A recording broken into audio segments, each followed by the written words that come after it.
Citizen TV, the citizen's power.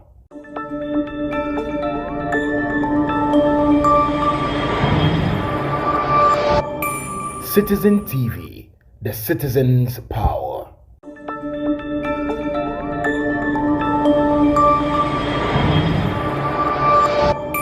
Citizen TV, the citizen's power.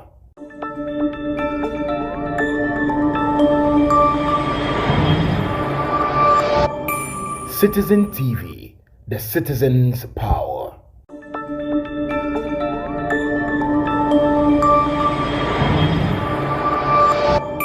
Citizen TV, the citizen's power.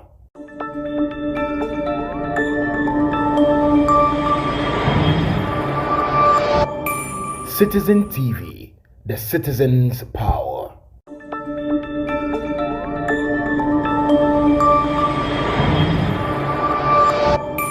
Citizen TV, the citizen's power.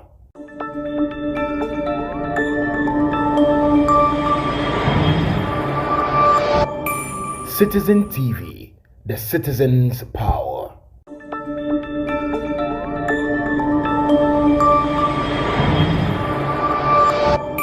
Citizen TV, the citizen's power.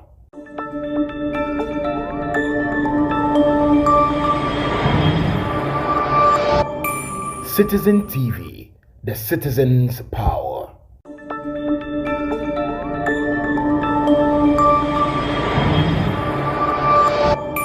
Citizen TV, the citizen's power.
We so stand a very good chance of qualifying. If the HM run and the HM player standing in the day, unfortunately, yes, we have your way. But if the away and we are hoping, say, Yamea Doma, a Duada, Rantiano, a bit me cheer for Mozambique, so they are qualified to the next stage of the competition.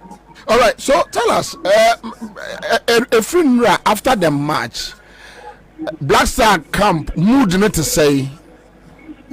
Well, your poor match now, Osoba Stadium, Hanoma, your favorite Mixo, the players, so a poor match, one of them now, the Babefa, I've got to know pass. It's your movie chance and I would mean your opportunity to any of the Kobo. Any players who do not aid in Kobo and they have coach no should be Kobo. Obviously, one of disappointments. And Kobo no Munya and Taibran Kayi Kunim, but unfortunately, football never been studied. Either so do we overdraw now the mission and about for a fooling. Enti ade ana omu na eka despite the level of disappointment any mood now there work from the say at least because of the format of the competition at least we have one more opportunity to prove ourselves. Into between now and a year Monday I have a Mozambique for no matches or more that I will TV so near here and ensure say whatever strategy I test all plan to get us a result against Mozambique. Nyame Adoma or move to implement those strategies. Now you see we need so much. Ma membusa Inaki any Bukari uhu omo na omo mood to say. The patrol between studio view. Inaki Williams any Bukari na omo mood to say. Oh, in fact, no more in our mother for into Mekaisa and Ra. Omuina be chair where one makes you no. Normally, certain American who be chairman press a Busaku Southwest and yes, international journalists who hope it will. Omumi na Omuni will be Ankasa. Because naturally, they were all disappointed. In Yaki, the Kaisa first game of Rampona, you try, number percent in anything for more, and you see on you beyond Kapa, and Rakradi and I fire west, put Musa Brancy and Rawi. Let's not forget that. 7 year one man on it, and will take it that decision to play for Ghana about 2 years ago. It's in the first ever African Cup of Nations. It's who to so person upon the home of the empire, but unfortunately, and Kwabena, Osman Bukari, so and Robert Muna or no Super Egypt for as I say, second equalizer. It's who to say no, so why you're very down, or no, so why you're very, very disappointed at. I'm just hoping say or more who tell Honome between Saturday Monday technical team no bet me a motivate you so no munyo opportunity be wa or move to me up performing. Mame emusao say see Keved ashaba ku bema. Aha. Ento omu ko omu wonsia. O mama first half.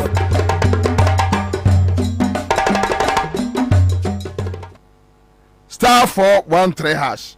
Here, my mention more there. Oh, sir, you were 2024. You have a 12 December. Also, my say Western Togoland, and Yemen. Also, my say, also, my say, also, my say, Western Togoland Governing Council, blah blah blah blah blah blah blah blah blah. And by Acha by June, July, no, Yemfa Soja Fonko, a voter region, Enkonkoguo.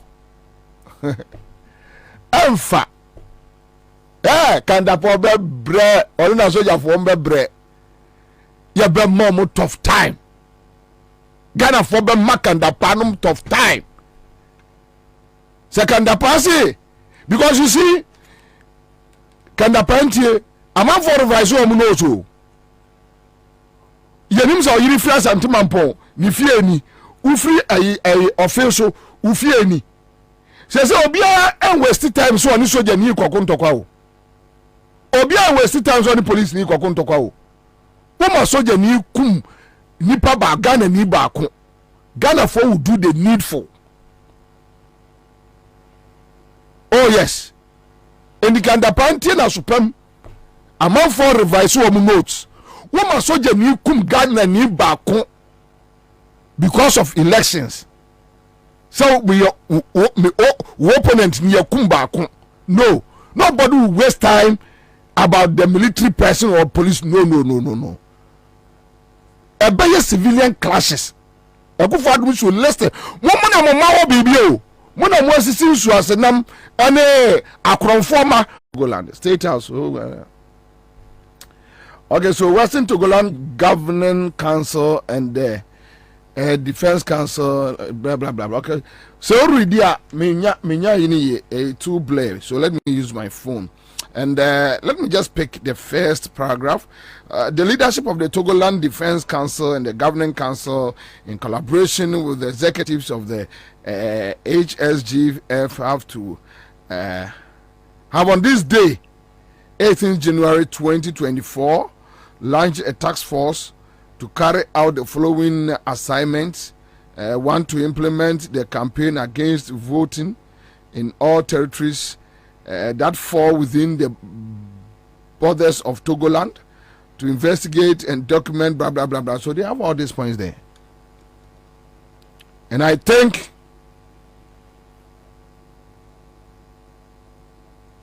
Anyway, let me just move on. But omode a soldier for 10 million krako voter regina. Mumbako fie. If you need there overcan mumbako kachira omo moko mubako ni achichimo ya ba chichimo physical awa Ghana monte so enyema mo awia no sika no mo awia egu damuntina say mo ani abre no amafo be because ajoma ama anya na physical Ghana youth be ya na physical aduane kura mo abusuafo ntimi mpie nkotobi no mo adi ya muni madia amafo adwene fa mo ho a enka mo ye no boko na mo kom baabi na mo akwa akodidi se mo mamfo ni brea real estate no mo di sika invest abrugu woni nyina be mo ka o ebe mo ka. And let me question you, NDC will not sit down this time around, trust me. NDC in trawo da Ghana phone trawo da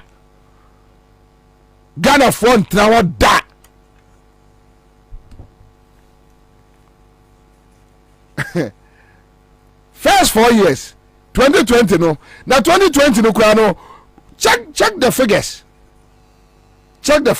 check parliamentary figures. ABC though Akufo-Addo onye obia o omunye obia omunye hu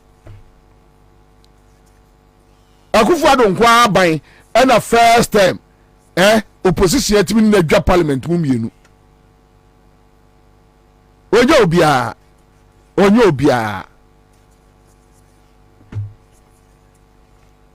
dambo twenuma bon kokora kwatranche nti se kanda pane fremo pare ya mo ya mre wan kokora mo simo nti ase na mba ya de mo ba ya okay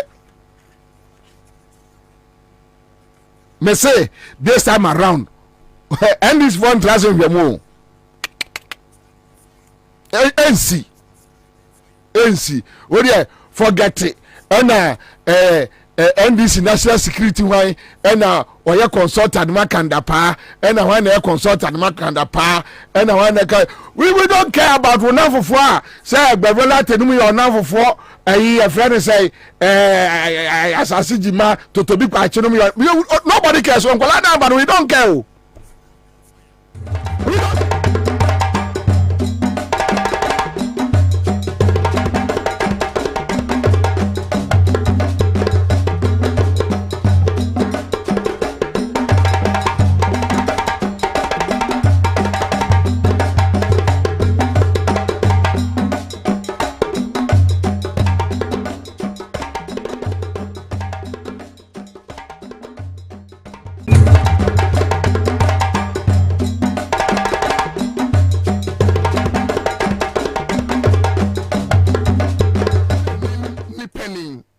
Attorney General so no go for that man meboa atro krata abro mampeni a chire nemu se ensam ni bi e wo court eto mampeni hwe ni ye. It has come to the attention of the office that while the president and other senior officials of the presidency were producing for a cabinet retreat on Thursday, March 14th, 2024, you attempted to submit the human sexual rights and family value bills to Jubilee House for the president to signify his assent or otherwise to the bill. What are you talking about? Assent be dear to person say Abrana now the dan kwa Akufo-Addo ni nkrofo show pediase match be so me dey toso do 9 afin mu ana ya wada no parliament yes say omo fa kweti kwanso se kuntuna se e de krata no akoma mpani aso ya because at that time no mnim say mampani ni ho. What are you talking about? Over Bediacho, in case you do not know, parliament is the office of the people. Parliament is the representation of the people. Parliament is Ghanaians. It represents 275 members and constituencies in this country, making the country Ghana. So why do you tell me, say, Parliament fair? Say, I don't so mampeni. Me o tuna akuram so mampeni na whole parliament as so mampeni. Say abro mampeni 22. March boso me dey to so do 9 ayaya wada mo ko pediasa mo ko mo retreat mo na mo nie say girl retreat dey I don't know mo yes mo ko mo retreat no and a parliament effectively the officers are aware of 2 pending applications. You must forget me can crab you mean to me wasting me time was a letter way on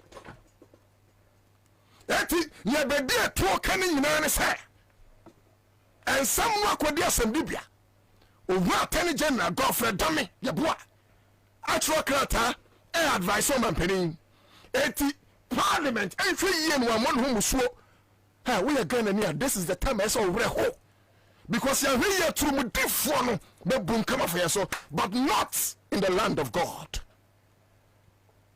because me who say Sunday be there to gay but let away dear when you gay I be there to a gay advocate. I'm telling you for you to write such a letter be there to so we are gay advocate eti Godfrey Dame so be say ono so ye na dwuma as Attorney General we are gay advocate na do dan kwaku for so be say because Godfrey Dame anybody there to mu come minister finance minister advising into no okay na we are gay advocate. Now finance minister we a religious person Muslim ni papa we nenta Sheikh Shaributu papa we nenta wanyini sa we nenta obu e was papa no national chief imam and he will continue to live long in strength and in good health we nenta one promote trumutu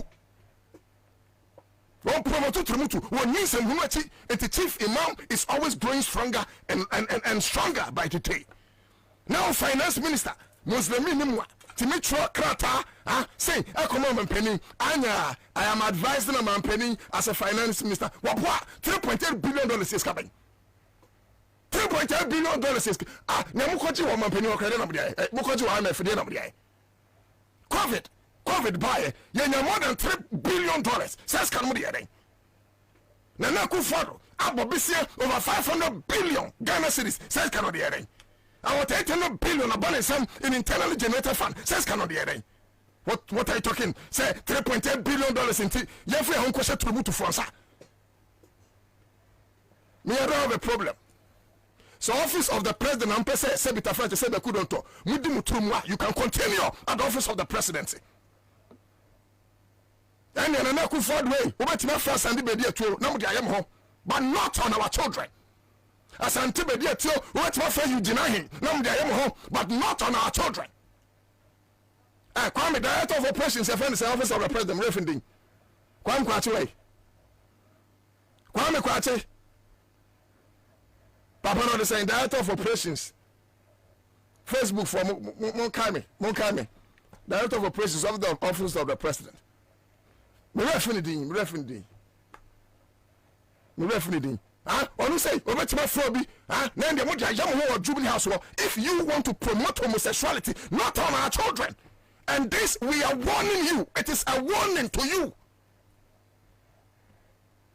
We are leading the youth of the country to warn you. Kwame, office of the president, operations director, the friend say Lord Kome and the Lord Kome no afraid bako now they are jam too more, but not on our children. This we will resist with our sweat. No wonder the national press resists the oppressors rule. Hey, am I going to tell me? See a yet dear Ghana best you. See ye dear Ghana I am telling you. I buy when them say we deep one name. And you know person break it, you know. They want to escape the judgment and wrath of the law, but they can't. They can't. They can never escape accountability in this country. I am telling you, this guy's gonna sell it. I'm running Ghana to say the amount work and pay. It's more. I'm running Ghana to say I'm to Ghana do receipts. It's more. Look at how you guys are suffering as youth. 1 year school and so I'm in a good social. It's how. Oh, make all say when you're finding that from. And back your tongue is saying on the land of gold, on the land of diamonds, on the land of oil. Once our constituency and my friend me Ghana dachi, team yes is there. Because yes a classroom block 6 unit classroom blocks ever cost the same. one send quality from Sunday, yes, in Konyan, carpenters as our Ghana. How much will it cost our country? See a Benyan Konya, am I a Dutch at Nassau? In the face of Sekaniho, Yakutia $2 million. Say a sky train now, $2 million in Swama. Yet Yanu PDS, Abaji Ghana's get $200 million. Say Sekano Ama, almost as Kaniko. Yet the Kromanum, they say, a Japadia, they want to collateralize Ghana, your gold, then. Yet $12 million. I'm a Japadia for the say, yes, and they cut $2 million. Agreement, so Sikano, Ama, and don't forget, in a Japadia, bueno, a African legal associate, and a legal advisor. African legal associate, no, a Gabriel Chidakuma. In the same transaction, now your financial transactional advisors, your reckon of for their data bank. Now, when you have the power in your hands as youth, what are you afraid of? Do not be afraid, because when you'll be abonné, do not be afraid of the police, because when the police bonnet, do not be afraid of the military, because when the military bonnet, rise up for your right and defend the cause for freedom. Everybody is born with certain inalienable right, amongst which are happiness and the pursuit for freedom and justice. Nipepia yawo, oh who crying so dear. So what kind chapter 6 of the 1992 Constitution, a case for the directive principles of state policy. Now chapter 6 no chere say yes o member pia ho toro na ni je me patro ho ato me patro wani aje once I dan ka beso once I had the amount on top of this and crofo person say ni turumutu e say kon because on me fetire kwa diska. And the reason why the likes of Papa Mamres and Virginia Palmer Virginia Palmer is the current US ambassador to Ghana. The reason why the likes of Virginia Palmer name US Deputy Secretary, what is his name? Mula. Multimillion authority can't imagine Ghana is because you're paying for their pro-Western element. What me paying for, with all due respect, I've from so much more heart is sour. Even at Amos and near Sisabi, with all due respect, Omen SSO a weak president. In his alleged weakness, he was able to stand up to David Cameron. What catch David Cameron said, to hell with your head. You need to move to net. You need to move. I could for this in any thing. I'm no Ghanaian. But I know pro by sign. Who pro by sign. Now no could for the Nyan Kobayas. I know free so now about to John Mahama, but Ghana for me. So one signed document work never to John Mahama. Ghana for who someone get from Bumuya. Muya coming in and Modis had over Shako Ghana for you. And until I am central for the Bicasa, no more quarter be a meeting. Say you deal with us. Say you deal with us. Say you deal with us. That's a new and accident which you make. Yamu be a yakuna in your sumo. Yamu be Antoine Yama and Yamu Yasum. Yamu be Yandan no go popusum. Yamu be a new cortico. Yamu be a new Freemason for. We serve Yahweh, Jehovah Elohim. The I am that I am, the King of Kings, Jehovah Jireh. He is the Lord of hosts. And it will be a battle of the gods. Let your God fight my God.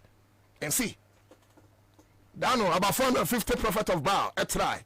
And Elijah proved them wrong with the fire of heaven. You try us. Nobody born of a woman can do us any harm. And your way, no eti yetiana nyansani ba kun so ye minister siam jinane ne bohye be ka kire say dokon aboyefo Brian Champon timi be ka kire Ghana for say dokon aboyefo. And sometimes minim the criteria different ministers, with all due respect, minim criteria different ministers. Eti minister bia so dey say hunu ko a kasem hunu sa dokon aboyefo me ka dokon wanya ne chief for Ghana manam ka kire for Ghana, Yahonum, 4 cities, 5 cities. I am a pen for the and a pioneer yet. And to be one more, me see one more. Me J because man tough for Umber Bomb Yamufi. Maybe I can be 2, but I'm a tough 4. It was a top 5. Now I'm on Chinam flat. My J and I'm near 5 cities. 5 cities in the Christian, and I just saw 10 cities, bay 2 and 10 cities, bay 3. Now okay, the fan say you want to be into auto interim 10 cities 2. Now to dokun 4 cities 4. Say no cry saying 1600 and you saying 1600 plus 20 cities. And about 34 cities. Yeah.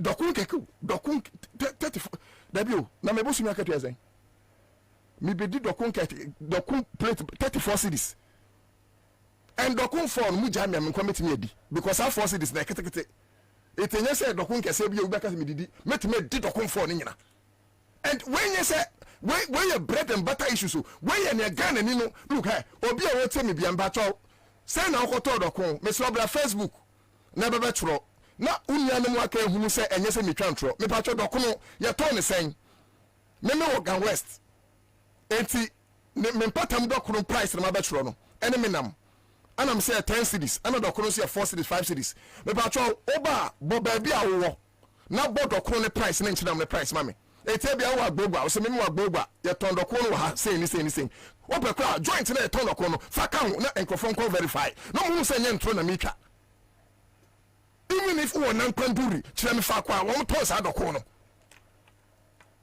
wo gwa osabere me kwesete the second abubuwa no me paton so bra na bebe churo ye ne no framantam no ti region mo so mo bra me churo gama sekpon gama no ni bia afi okomiye me paton ne no mo kanfo e na fe nya ba nya onye ba nwa agen mo me churo se ne ton doko ene se ne ton chinam I want you mo me churo na me start thinking kan mo me churo ahoba se kwans na me start thinking kan na obi ahunu no and obi start no obi say onu wo in Sufa doku ye 5 Ghana cedis Abiba Kasim o say doku ye 5 cedis Emmanuel Suzuki say onu wa Shaman Aviation doku ye 5 cedis aya mo fa nchina mo nka homa me aya mo fa nchina mo so nka homa me na me hunu me hunu Julie Belinda say per Accra FM location me ba cho bi say American Embassy e wo Laboni obetime hu Accra FM Gertrude Amuzu or see 5 cities at New Boy Town and Fish Pond. Okay. JT Media, or see Ashama Kenke is 5 or 4 cities. Thank you. Quote Michael, or see Osu 4 cities. So these are realistic prices. Oh. When you inflate prices, when you say you'll be to President Bianima say no koto dokono, and nobody to your mind. A bro bagger near tono 160 cities. 2016. No. Yes, sir, bro bag you tono 1,000 cities in there. 80 Muhammad time no saying 50 pesos 1 city, right? Or I'm wrong. Muhammad, me 1 city 50 pesos. Okay, Muhammad time. So 1 city 50 pesos. Me ba to mo am so beti maka Muhammad time mo meboa me refi. But Muhammad time say no dokoye 2 cities ana. Me refi, but ebia 1 city 50 pesos hono baby. Muhammad time. Sa time yes dokon boarding. Eno na kufa do say dokon boarding apart from o say kenke ne bo den 1 city ne bo den etwo no ba ne ebe mre because yet discuss when yes come dey yen okay ene dokun no na eye 1 city 50 pesos no eye 5 cities Francisco Budu Toti o say Temanu town baby di awudum 4 cities and 5 cities ana Togbe Asra Tete o say fuel price of a bowl of kenke at Medina Dela Junction to 5 cities and the fish is 10 cities. Yes, these are the things I want you to write. And your friend economics can say how JJ define economics is simple. Or say economics is defined as when I am hungry, I feel it. JJ says you define economy and inflation. You define it says economy. And these are people on Facebook. These are people. Races and 4 cities out of New Town. And Amasama, yes, Obia Comedian. Or say come to Amasama car station. Where Richard Kwesido. Car station, Richard. Car station, I'm talking about. Car station, one more. I'm talking about. 4 cities, 5 cities. What's your brother confirm? Now, do you say 2016? Hey, come. Now, do you say 2016? Not 1 city, 50 pesos. Wow. Wow. Emmanuel Susigi, I say 2016, 1 city. And she says 1 city, 50 pesos. Look at them. Wow. Wow. It teaches a 1 city to 5 Ghana cities. 500% increment. 500% increment in Dokono. And you guys are sitting here somewhere say I should keep my mouth shut. And the other no got a muso. Menyesa nsatwe for bio. I love my country more than I love political party. If you don't know, if you don't know, nansen pona otuda akokora masema bafam. Me nansen otuda. I met with somebody also a president today. The offer they gave me say you send training kromfu and cabbage offer no. Akagana gum. I refuse it. What are you talking about? And yet mini campo. Me ka say adwuma mpanyin fo minim do mebambi. Mini ka. Now one day me say dance why adwuma mu mpanyin fo so program pa. To that come. One day or get you ne kwam Madam Human Resource Event say Human Resource Manager Madam Elizabeth or the mother or a fine lady mom. One day Madam Elizabeth or get you Anna Frank Anna when be leaders no Anna I'm starting my more fire measure that your whole program of here by name your mother Anna Mkusu church on King Farouk also the Yaba was a Kaswa is 4 cities. Look, some Ghana for they will keep on, they will keep on, they will keep on, they will keep on.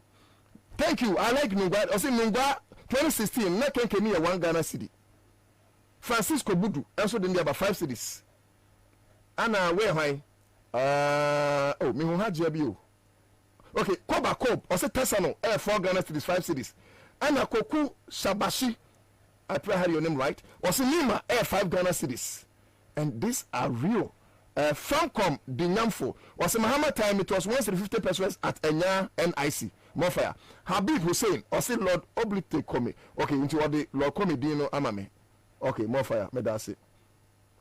Anna Kuma Vida was it Kenke is 5 cities, Fish is 10 cities. So I'm not lying. I'm not lying. And about your most Sama Buame, Muhammad time not Piota is saying because and they told Piota 50 pesos. About your Facebook or most Muhammad Muhammad time not Piota is saying and look, let's use Kenke and let's use Piota Keke. Now you're not gonna for who say you better if you didn't cheer, young town will be. Now, see a swan so a swan, sir. You're wrong here. John Muhammad time, we're all in this country. Eti se John Muhammad time na ton do kun 1 Ghana city. Na no na ku for the bomb yesenye. 7 years later, omo buy na ton do kun 5 Ghana cities a enti anu na ye. Se Muhammad time na diesel gallon 14 cities. Na ene liter about 13.5 or so, about 14 cities. And you need 4.5 liters. And some when the Mahama 14 cities now. Usima Mikasa. No, Usima Mikasa. Yeah, the inflation chair, Mahama Pwa 2016, now 15.4. And then about from 23.2. Usima Mikasa. But Mia, with all his 170 questions to Miss Alta, added that to GDP, Mahama Pwa 2016. Not that to GDP 54 or 56%, and then about 104%. What's the name in Kasa? Mahama no job sinking fund. Say your friend check for Nero Bondo Koji. Mahama no job stabilization fund. So my name is young Kosa Futunum and on the G and COVID-19 Breso. Mahama no a job heritage fund. Say a beer no good yasa. In Tinchinaman so bana good in Lokra, or met to make a fund in Mako Pesca. Mahama Ojao Ghana Infrastructure Fund. What's the no the young time? Now, we are on Sikan Wonyabi, but the Mahama Jawabedinano, also on the young president. Then you are not a Ghanaian. Then you are from Togo. And you are Ghanaian, and with two more thing because one cannot connect. Me name difference between 10 and Achimio. I am not tribalistic, and nothing I don't care. Send a meku for the free criminal. Mechano. I do not know difference between an Akan and a Ghana Dengbe or Akan and a Votarian. We are one people. We are equal with the same blood. I believe on Sia Santini, Asantini, on Sinchini. Watchini, on Sin Pepeni, on Sin Kreni. So you see, it is serious.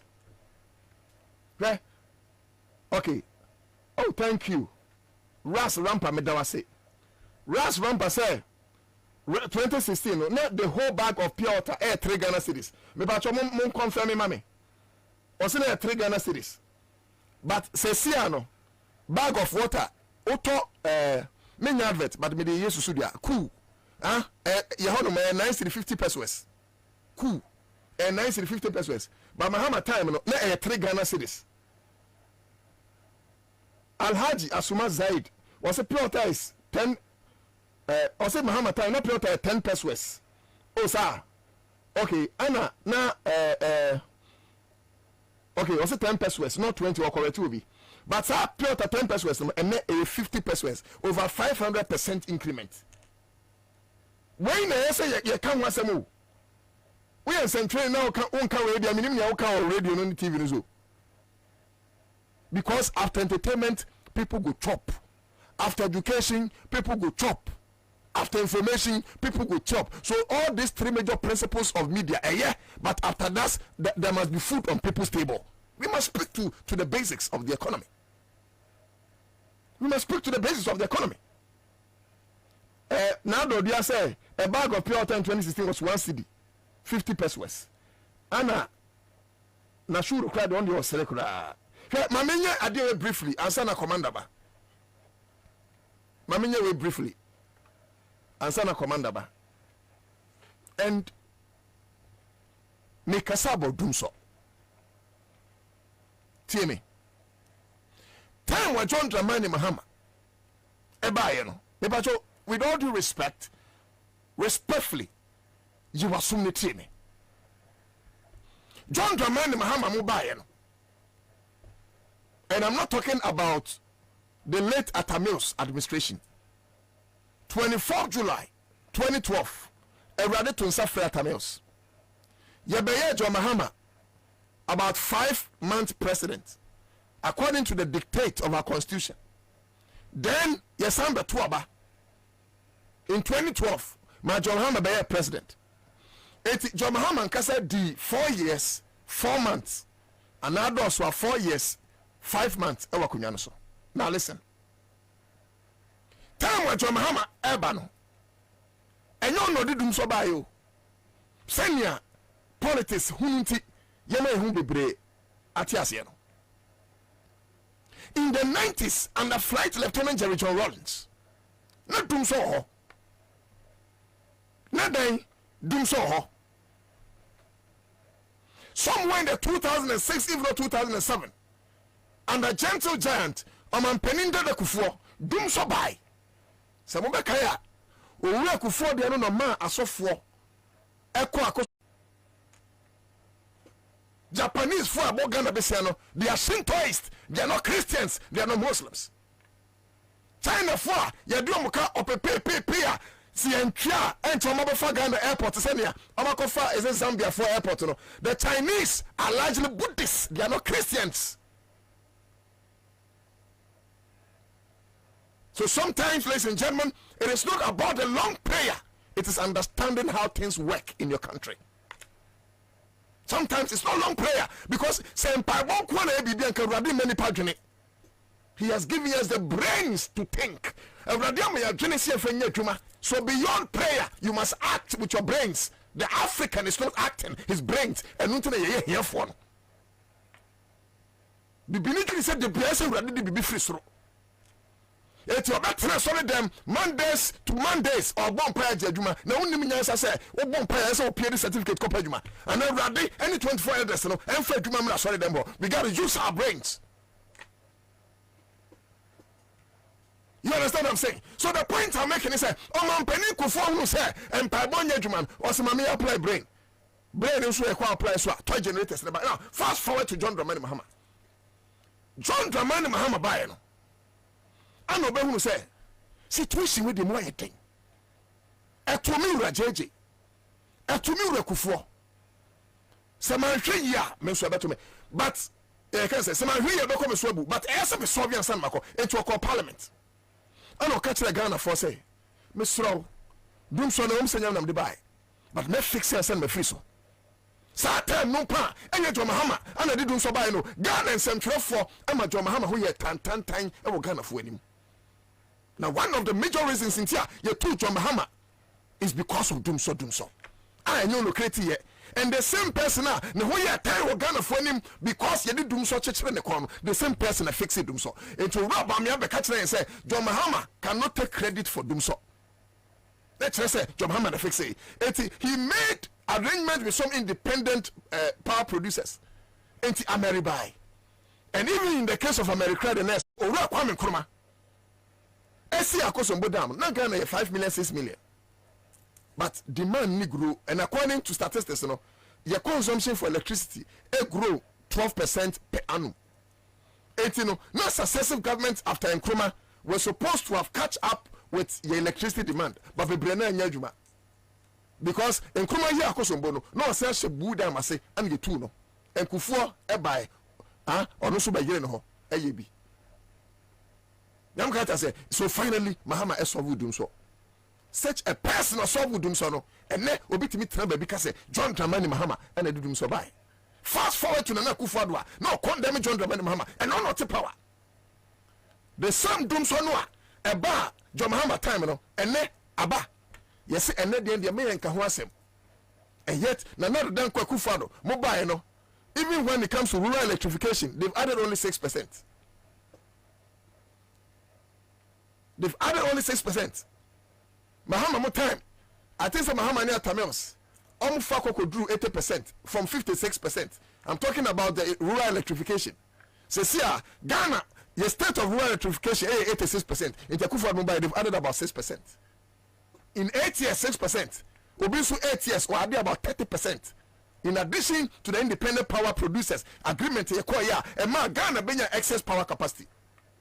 Government work at and say, they're in opposition. Say, a year over Mahama aha Ghana because wakwaje power in the next 2 minutes you may be 4 lines wakwaje power Ghana in here sana na over osade fu Kwame Nkrumah eya kosombo dam buzia dan kwa UP tradition ya central krata komo hima ene empanyifo babwa say Ghana ye hia enyina mahodin bia na Ghana position 6 million 5 million your population no it a dozen but that Kwame Nkrumah dream no he had a dream of industrialization. It will say Ghana for a use power anywhere near cannot be set up factories. Now say become power what tongue I'm a foreign countries. It's in Nkrumah time now what tongue can ya I'm a neighboring countries. Sa adrenal etikesia a we adren sa adrenal na John Mahama so nya ya o ma Ghana nya excess power capacity. It's Mahama time no so ni nyansa ni nim dia o nya bi free Kwame Nkrumah no na ono so tongue electricity I'm a neighboring countries. Ni so ni nyansa na bade. Power ni yenya bi no condemn excess power capacity no and the power capacity no way.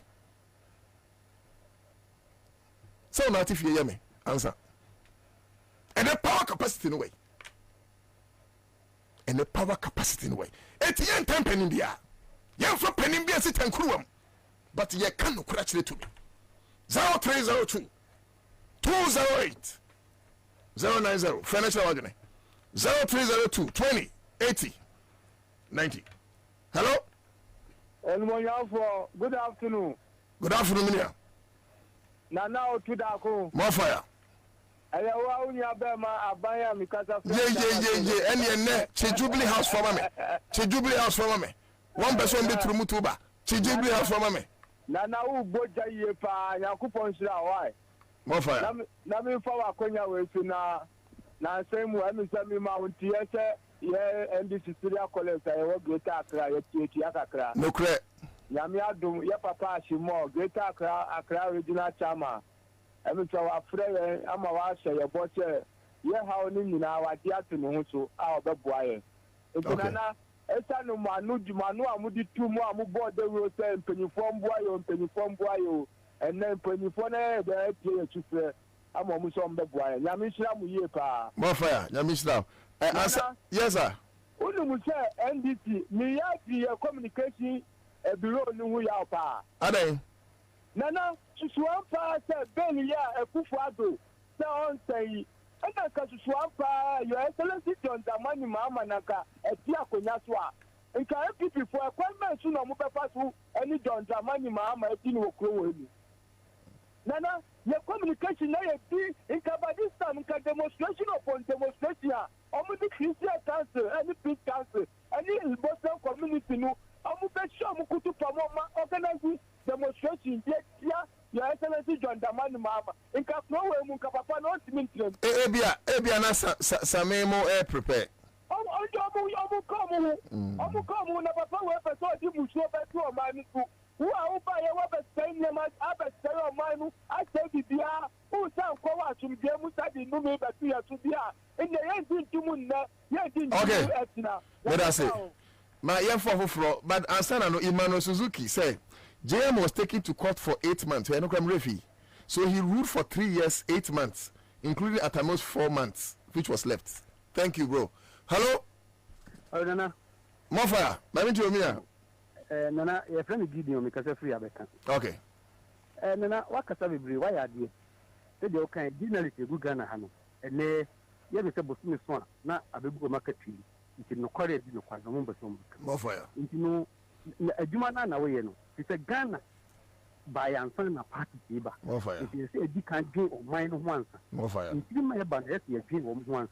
Na say na drink fu na o man no ye jan sa enkoyi etimi de anya me nwa MPP ni MPP ni o TV so no radio so no different ta ban we ya na makom na me hu te ase nyansa Yakopon de ma wo ase oso mu yusu ebi na wo kan no 2016 na petrol ye ton say even na dollar say na wo say economy we mu yes sa economy no a na akwa Yakopon nyansa o de ma wo yusu ne mo ba radio so na TV so a de aban ne be catch us brother kan no wa betena se na anu bra se wo buti afoko a wonye wo mu ah nti de mi ke mi ma ane me yire no ti fie na mo tie ni a de na mbefa di aduma ne de anu na mo ye nyame nchira mo na Onyankopon di akatua papa ebe mam nyame nchira woni baduma ne fo ni nyame nchira Julie I say I remember when I was in Ghana and light goes off you hear Mahama. Does Mahama work in ECG office? In life, what goes wrong comes around. Hello? Nana, Nyamia Sunday Cow. Oh, don't near the Dodo and Council. Medin the Queen of the Yamagaba. Sweetheart, Mamintio. Nina Bema. Dana, yes, to Ghana. More fire. The minister advances a white Anna on what can come away. Because I hear Ghana to for your best at more. You're finding wow, person yesterday day. You who I bet you or me.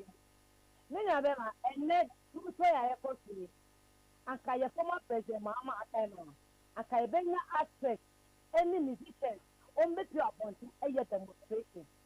And then do so a person only a work out one not to. I'll be actually your gun in me, sending your gun in me. But Ghana for your dear one broke papa. And come home and let up to now, many of them. Akagana papa kaseng is apa memo but ni ka Ghana for say ene 2 days here o sa do mama sa ba diom na so the 24-hour economy eba so we use one way to go out this year won get my ya so who break up for my president mama to mana no mu ye juma di December 7 Ghana 42 minutes senator you to form mu nya ya be ye juma ye 24-hour economy. That's right. That's right. Okay. Yamishra. Now say I Bosumba no better 24-hour economy no for so. Me actually fato so na for. Hello. Hello. Good afternoon. Yes, good afternoon. Me do to that come back to the say. But your friend I Claude. General, who free. Senior me free to Nkatamanso. More fire.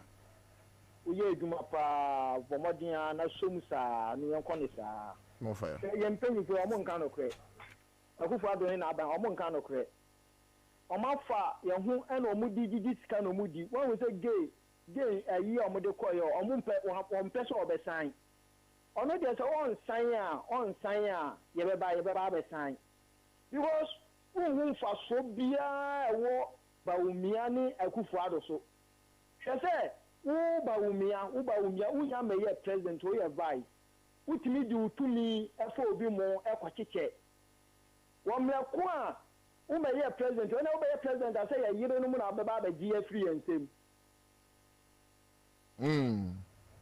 anya papa nti se pese ye oman no kwa anim a yati follow who no road ono ni mahama ono ni anto aba ma no na nya ba omia we ba omia ode ba no nim onfa hwe ma sika na no be wia na oba be kata akufu adoto me da say e nya me ka ho mo fire me da say wa chira dwen okay yan for no so chira dwen so we nim number na 0302 20 80 90.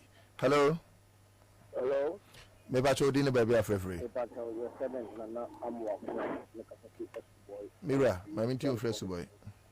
I'm about to do Ejuma. Dini so eya dia eya gana phone time ka sia yem pre beti ni ko gana ha. Ye be say before. Ake ko din tia amomudin tu light up, mo obia ma ne no. Mo mla bo na gana ko din tia amomudin light. So fani na eya bo pa na wo ko ko bi. Me kura do pani, me dia ne say. Omo ma yen timetable keke. Ni ye hunu say no pa ye bedum no awia ye be so. Na ye fem plan your life.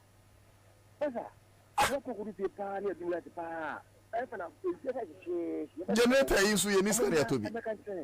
Openi ene 24 hours ene for some man. Ene ka say enu ye ti eye.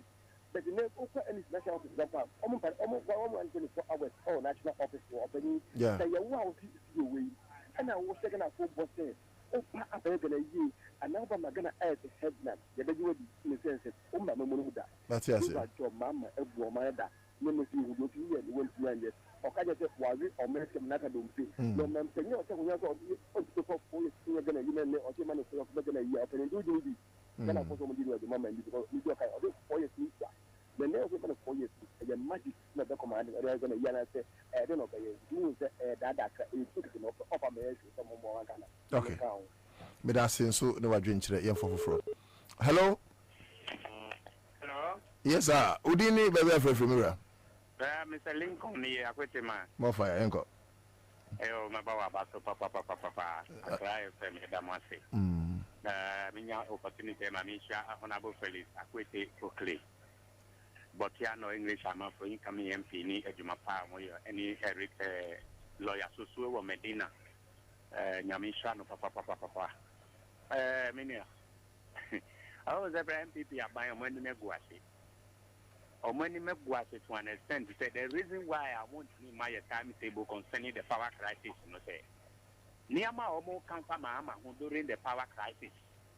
I don't think they cannot give us timetable. Because Nimguasiano from the first half house to the constituency.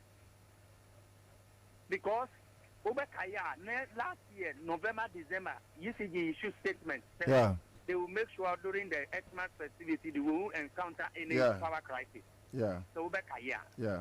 And since power crisis now, woman, and then started last year and beyond. Because almost as I moved him the Omo Yano. Omo person by my timetable, Omo Nimeguasi. Sir, I only say Omo timetable when I say I do so. Etiema Amadi do see say Omokasi yare. Omo Nimeguasi opposition is waiting for them. There is such a Ghana for John Dramani Mahama is coming back. Then a bay at school, new hospitals are our bush now and quite more traffic. Princeton High School, Omobanya baby papa be for school, send a bay at John Dramani Mama Baba, the VS schools, no fire. Send a bay and quite a more moon school 1 month and Baba to not pay 3 months. Did I say? I bind the Uko position in South 2016 NDC MPC ministers Nibi Omu Mushe 2016 but your photos will be friend na pen me patcho wa face see an photos mama 2016 NDC MPC ministers Nibi Omu Mushe no mde ko position we muso beko na mo samra ma isabim. Hello. Good afternoon, Another.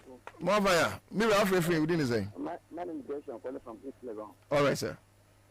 If you the fact that the reference to avoid equalization for the ECG. Oh, if you give them table, they know that because Mahama has suffered, so if you do that again, you have to think for. So I need to say, look, let me tell you something. Nanado, Daniel will never trust you. But you live and suffer every punishment that you suffer in this earth. Because of the deceit, the wickedness that you're saying against Daniel. I've been saying this that I'm surprised that nobody understands Anado before he became president. The man is a three-case man. For that matter, all his senators also following the same way. All those who say they hold, no do politics again, Gadi, Kwabena, none of those who when we touch for, we will bring them back. They will come and face it. Thank you. All right. Thank you for your point. Nobody can escape the wrath of God. Bible said, "Bone, ebekum bone for." Hello, but you didn't say enough. Yes, mo fire, come again. I'm not mind yamudia. Yes, sir. Yes, madam. Adena, omukase di tumutu, amuda suwo ma mo yire no tumutu, muja mo yire no mukona. Omudi tumutu ne. Sweetheart, I thought I'd be a wood more said I'm more about son and chain. No, I didn't say, or then you knew, but they be a chino. We see a one more mere bisexual. They said, Nana Kufad no former gay. Say, what Bruni, where bisexual. Into a boo on the moi. Would you swat in the internet here? Maybe another the other side, no, so. One and I said,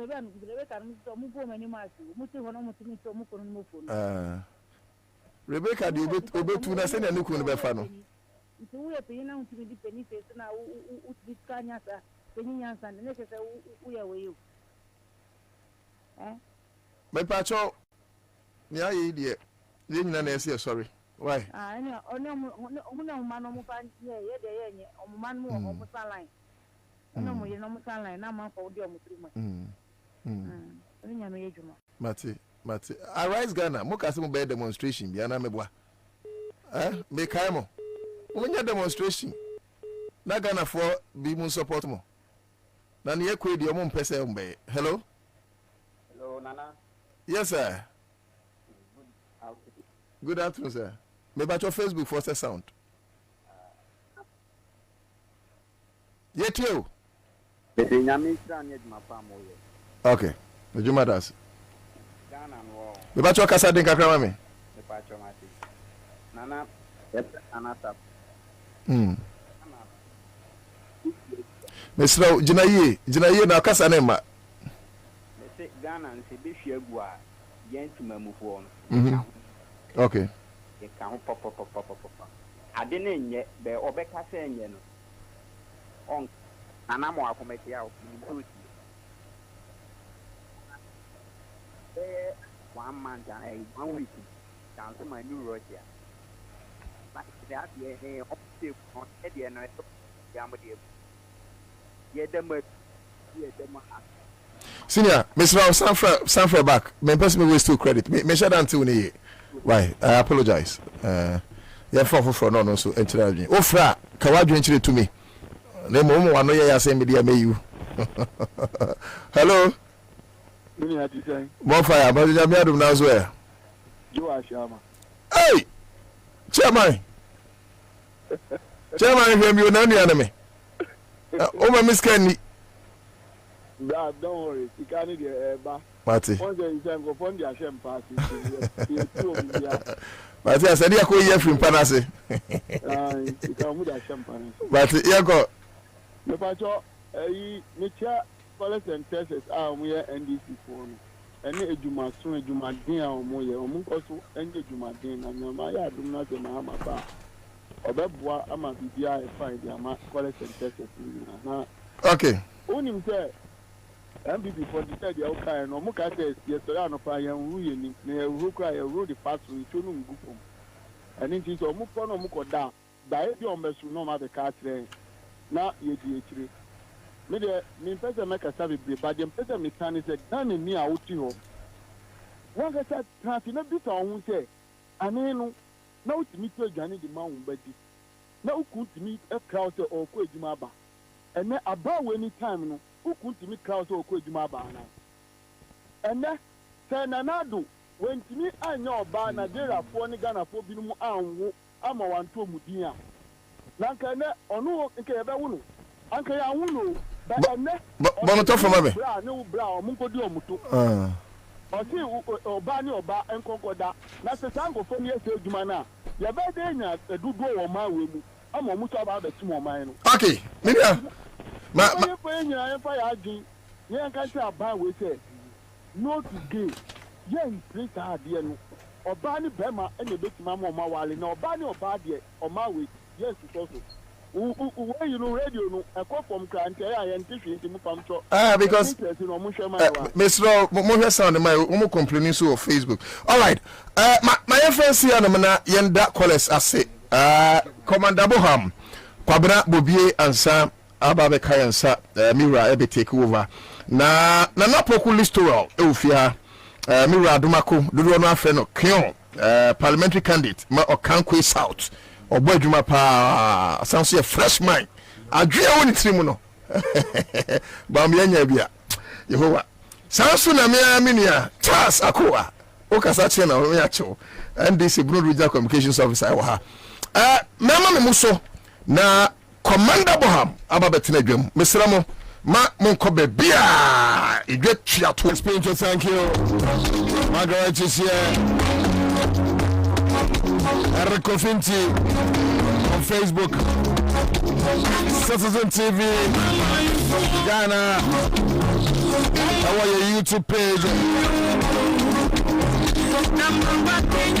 You can join same link on the X platform, formerly Twitter. Baba Rufai, Hanover, Germany. That's all, we are live on Facebook. You can join us. William Amua. Thank you. So not. Nakofia in Kingsley. I'm Ghana Friday any count. Yes, a cheddar say obey a poor Ako Tukumasia. You can perform almost young people for so cheddar. Because we woman and was redo.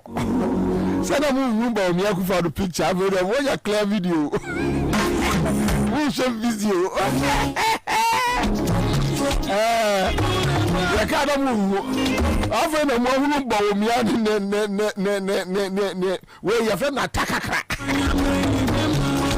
Oh my bad bro. Cheddar. Why? Don't you do so, bro?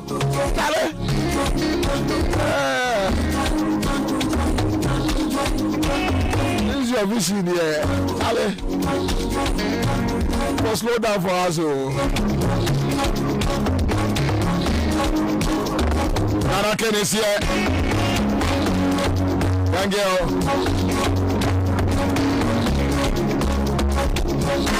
I say, a powerful four. And you know, and ya after me a day topic be a higher home. And they be mama, beam, and a powerful for you, beam. I said, I'm for the to a walk park and so. But you're a truck driver, or a taxi driver, fuel station, or fear or office. I think I will call baby, I will call. Across the city, outside the city, we are here. This is the Citizen Show. This is Accra FM. The dial number is 100.5 FM. We do it. Everybody's business. Powered by Class Media Group CMG, to be precise. So 6 p.m. We roll. Let's do this. One more time. Thank you. I'm here for NDC Party Headquarters. Thank you so much. Amanda Ochre, thank you. Professor Labi, thank you so much. Dr. Alex Segbefia, Dr. Sapon, Professor Dodu, there you see Doc.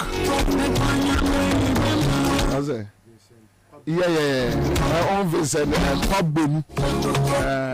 Thank you. I don't mean I don't want to say. Yeah, Kakra. Hey, Kakra. Kakra, we boogie. Daniel Abbey. Patrick and get here. I want to say. I mean, show baby. Amen.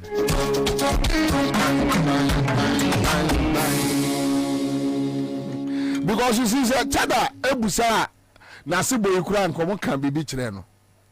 o de cheddar wo ni futu for kra no o wasebo se jata o tinga bu san se jata ti asema me ko ka chire kumasi fuyi eti ba me no cheddar de no nyame ya se MPP ni a won sere cheddar ya no ni ade ya me yo se cheddar po bi am na sere no ada MPP ni ko sere no okay say I said you to boabo obi na obi kotre na o say wani gine what you say you want to boado kra de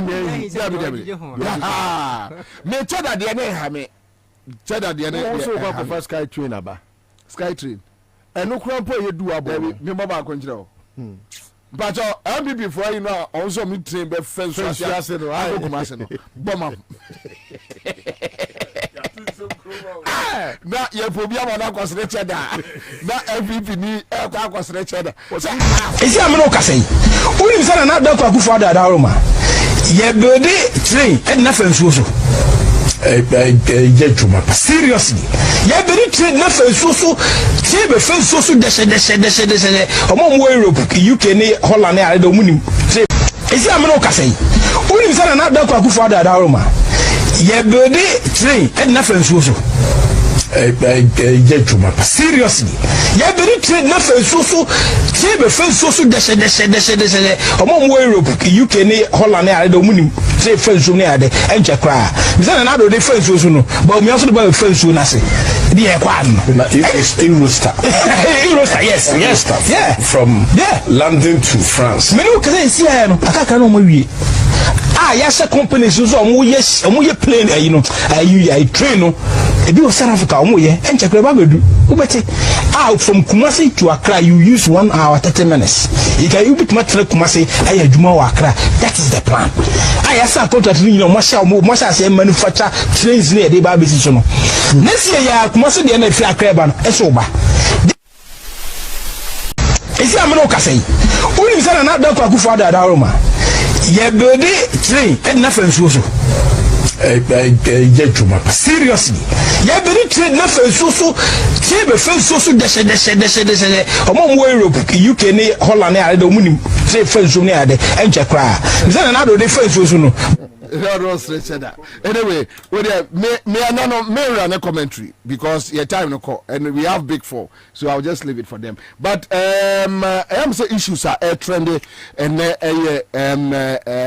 homosexual LGBTQ plus issues from Nana Bidia 2 side na no echo me pancho sheda de no nya nto o kira me ho adwuma John Bodo be ka kire se be kakra na Ghana sport ye workers what is sport ye be kan kofo afri ba bia ba ho ba ye adwuma na busu ma mo aba ye be kra ye be import Burkina Faso ma Ghana me because adwuma na busu ensesi ana opposite Ghana for ni dwane omu e bi kra nya to onu a John Bodo nya adwuma obeye obi fere adwuma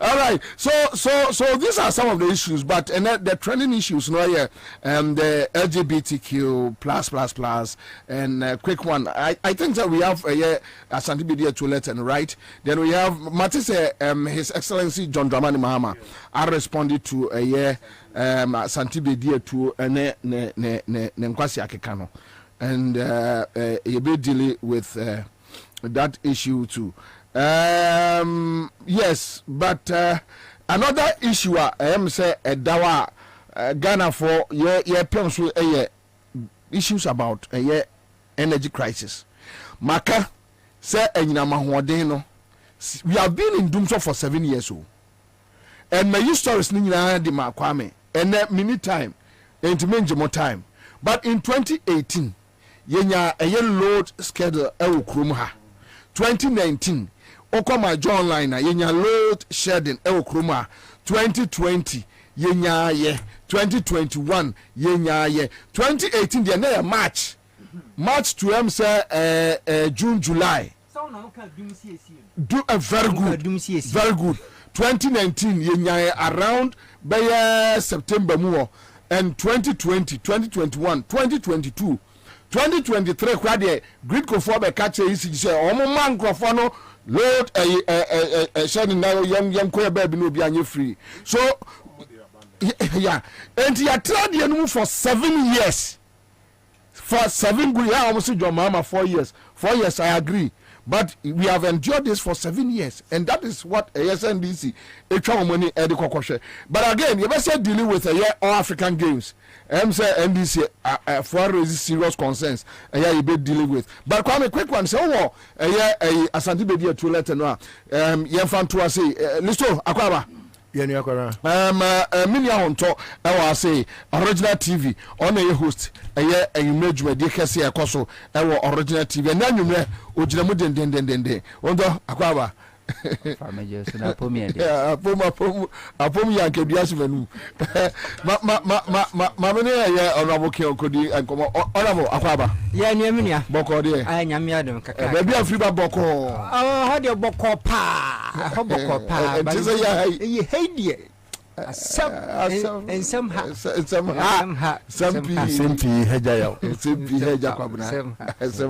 anyway just Bruno regional communication officer for NDC here Chazi Akwaba bibia boko nyame ene wadaroma ami mabetu a ho ye die yenyina ye ho ba bia moten na me envi mu anase corona amotim no say yintimi guarantee mu kanea any day say na de obenye wasum bie say either so obeda sumu ana abeda kanea mu ni sad ene nkame bono na de bono ebi ade ho de ebi no wunzi e ho no kobra niema difference by ne modi num say aha no demand was soro ena akwese ye ho no nso no same unsa omunta muye entiye no ade no mudum na eni obi kuro okoka bi no ode ama enti chese emfa ho enti no chese yaye apetampe na be say ayi onto tio ya kura de announcement kura wunti bi ni ama publication eti ye no ya fa ne say part of our life now. Anyway, quick one. So, etiye for ya moti and ka monitor on social media.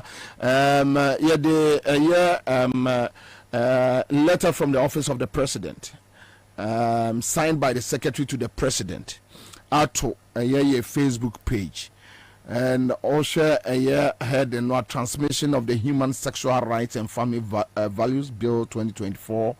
Let me just take 2 paragraphs quick. It has come to the attention of this office that while the president and other senior officials of the presidency were at Peduase for a cabinet retreat on Thursday, 14th March, which was last week, right? 2024, you attempted to submit the Human Sexual Rights and Family Values Bill 2024 to Jubilee House for the president to signify his assent or otherwise to the bill. This office is aware of 2 pending applications for an order of interlocutory injunction, both filed on the 7th March 2024 in the Supreme Court in Dr. Amanda Odoi versus the Speaker of Parliament and the Attorney General, and you have the number and date, Richard Sky, that is a CTFM guy, no, versus the Parliament of Ghana and the Attorney General, respectively, to restrain you and Parliament from transmitting the bill to the President, and also to restrain the President from signifying his assent to the bill pending the final determination of the matter. President Stokot, to let an in record the Attorney General has by this letter dated 18th March 2024 informed the President that he has been duly served with both applications and has advised the President not to take any step in relation to understanding in relation to the bill until the matters raised by the suits are determined by the Supreme Court. It is the understanding of the office that both applications have also been duly served on Parliament, Therefore, it will be improper for you to transmit the bill to the president, and equally improper for this office to receive the bill until the Supreme Court determines the matters raised in the suits. Indeed, it is settled law that during the presidency of the pendency of an interlocutory injunction application, the status, the status quo ought to be preserved, and no action should be taken that will result in prejudicing the injunction, relief sought, and undermining the authority of the court. So these are issues. But Ora Jomama are responded quick. So Mamenfa enka ho enfa ema more. Now the church is disappointed. The Islamic community is disappointed. The traditional community is disappointed. And picture Emma was street num is like the president is bent on pushing this country into Trumu activities. Okay, so Erica said on Facebook, said, Ansah, please, who is the letter is talking about? Is the presidency calling the Parliament House you? Who are they referring to? So sorry, I don't know. So the same question came in mind. Secretary for Eco Parliament. Man warning says Sakrata no more ma president office mpo. Na obi obey lawyer bia beka cho say president secretary need to me say obetimi atro so letter no. If you say parliament constitution and ashem rama omo say omo ye sa eyi wi a omo fa nko president ho. Enti untimi nka say ma onye ne juma say on famre mpo. Obetimi aka say obi say ma president and sign. Enti me train 8 years Supreme Court. But don't mean throw letter and ma clerk say mo fa ma president as Jubilee House. Enti no now share senior or throw letter no po a enye bu or throw letter no BBB to say o to me be echa in parliament. Na sa nyoma no say ma amambo no enkoye. Enti yedim say ye NDC there yedi mraso na ebehwe senya enyoma beko akosi. So no pay me sorry me who letter be a free president secretary for Eco Parliament.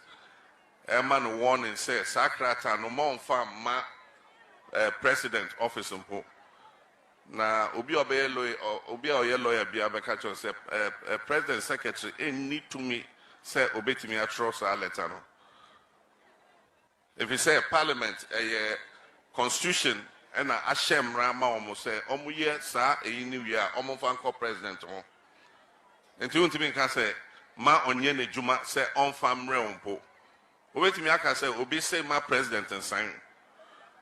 Enti me train 8 years Supreme Court. But untimi throw letter and ma clerk say mo fa ma president as Jubilee House. Enti no now share senior or throw letter no po a enye bu or throw letter no BBB to say o to me be echa in parliament. Na sa nyoma no say ma amambo no enkoye. Enti yedim say ye NDC there yedi mraso na ebehwe senior enyoma beko akosi. So no pay me sorry me who letter be a free president secretary for Eco Parliament. Man warning says Sakrata no more fa ma president office mpo. Na obi obey 2024 elections. But for only my mentions in free me right. Na mincha enfamra. Na mincha transit okay, Liso was transit. Okay. Liso. Okay, so my main na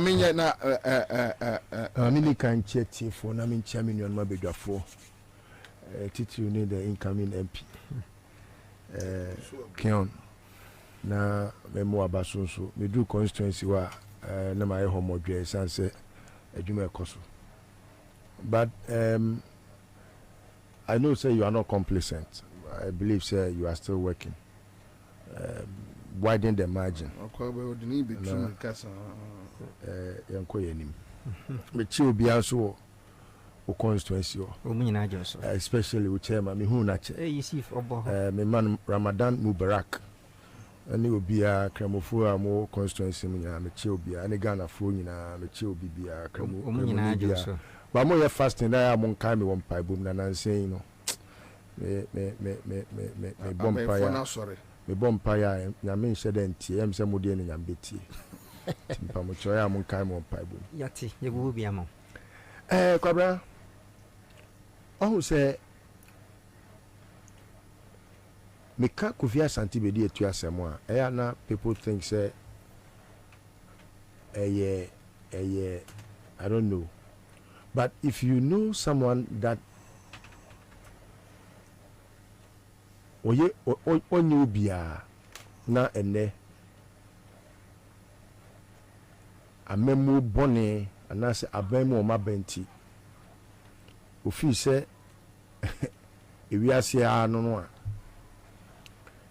a na sometimes hame, but I take consolation in the fact say baby ayabe drew no. The only thing that can judge us ayemre. Enti I just take it easily because I know say with time no we will get the right judgments. But what are the issues, Kwabena? First of all, Parliament and your friend is saying organization by law established. And say Parliament ye bibia as an organ of government no. Say who will be can ye will acquire a fast wire can. Now he signed the letter in his capacity as the secretary to the president. Yeah. Ena wakopi the vice president, Jubilee House, the chief of staff, the attorney general, and minister for justice, and majority leader. Now, he has refused to copy even the minority, and Otrokoma clerk of parliament, one trankoma speaker. Is that so? No. So what is the relevance of this letter? Baby, or copy vice president, chief of staff, attorney general, majority leader.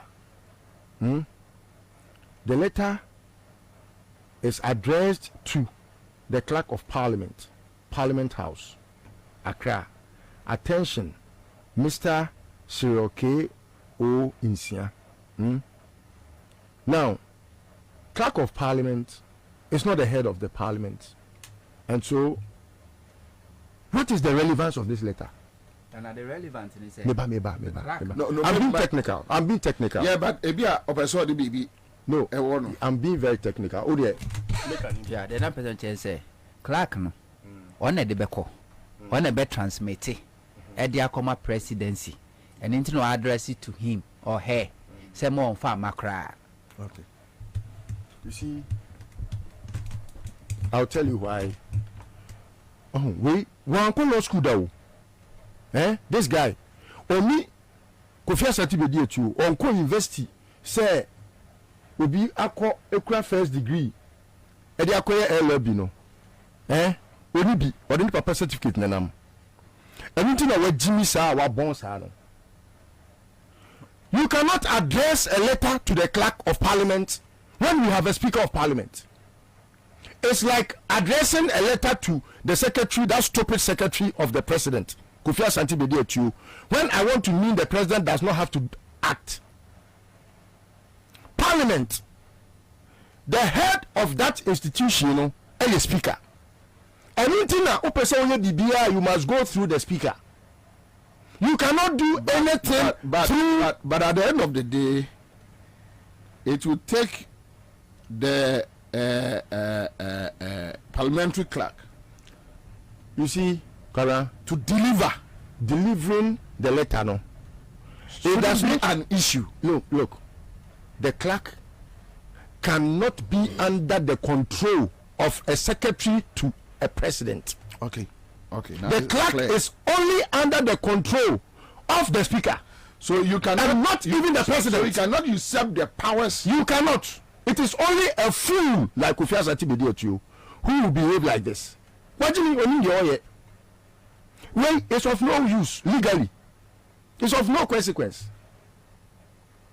The clerk of parliament, you know, or your speaker akwa, or your akwama efie. It is a president akwa say me I'm delivering a judgment, and I say judge if you make way you wajuma say it means you are interfering in the affairs of the judiciary. Same applies to the legislature. The legislature is a separate body from the executive, and it's also a separate body from the judiciary. So you cannot behave as if say we are in a monarch. They said you mudi wakuna tan which be phone. No, say Jimmy no, it comes in. That is a traditional setup. A traditional setup. No, he is bringing the stupidity of the traditional setup in government. In government. No, you are not only a traditional setup. And I may say, and this and I may say. Hold on. May say, Anyajuma ewo he. And Onyajuma ewo ahimfie krona wo. Oh, tell akonya na you tell friend be atu. No tell say akonya na nyefe. That's all. Akonya na what so ni tell friend be atu. Ni di pa sha ba kemo de ko pepe ka le je friend Kofi Asante. No, but and one na ni papa kura, ni papa di na and one de kura no. Be di atu no ya akonya tantan no akonya tuntum na omo bo my carpenter akonya no na what so no. Oh no dey aba be say ko grab Jubilee House or di Jimmy no. Straight tell him that fool. Okasa akonya na otiso sa carpenter akonya na omo bo ya no. akonya na wo di na ya o ya na. Akonya so tantan we na say ni kwara na say ni akonya say bi me tena so yeye. Na we na fa na e dia jiwe du ha. Na me say carpenter akonya no so ana wo betena Jimmy no be e na nya carpenter de boy. Da bi ipacho obi nya say bi obi nya carpenter de boy. Akonya efris raba. Hwese ko asem. Ah. O be mama ko ho ama. It's with you. Anyway, so Kwabena, you see, if you are technical, you don't have to grant this stupid boy any audience. I'm sure John Mahama may not have looked at the letter properly, because you see, a letter that is addressed by a secretary to the president to a clerk of parliament is of no consequence. Only how to even address parliament.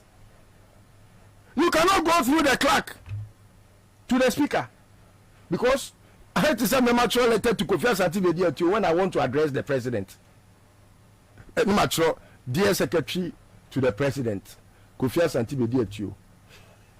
Ah, obi a letter na so who say majimi. Etu who letter we pay was always a Kofi Asante to majimi.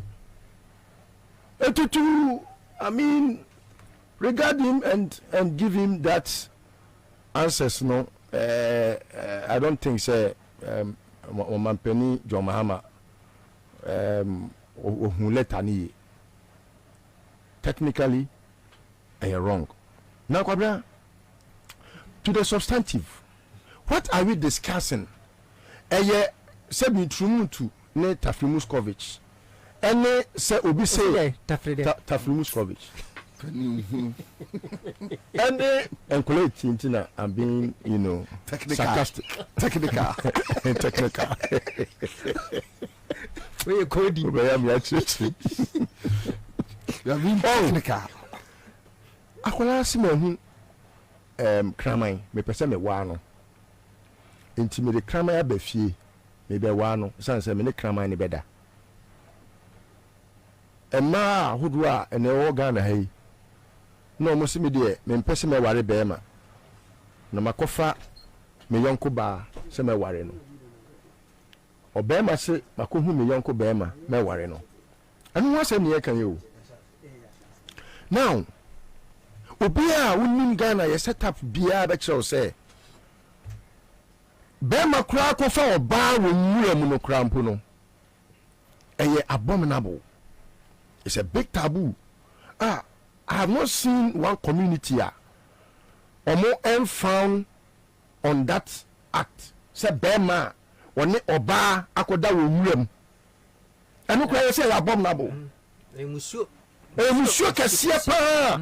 Say ye twa dwan gumu na so. Me kai mrebi. Krobi wo Kumasi. Baby, aye duase ho baby. I have forgotten. Obi o tie me a kai understand me whether aye duase kote no more the duakom ho baby. Between Apiedu aye duase kote that area ho. Ye ka obi asu hwe dwan gu ni na so. And na me papa na ye ko krobi so wo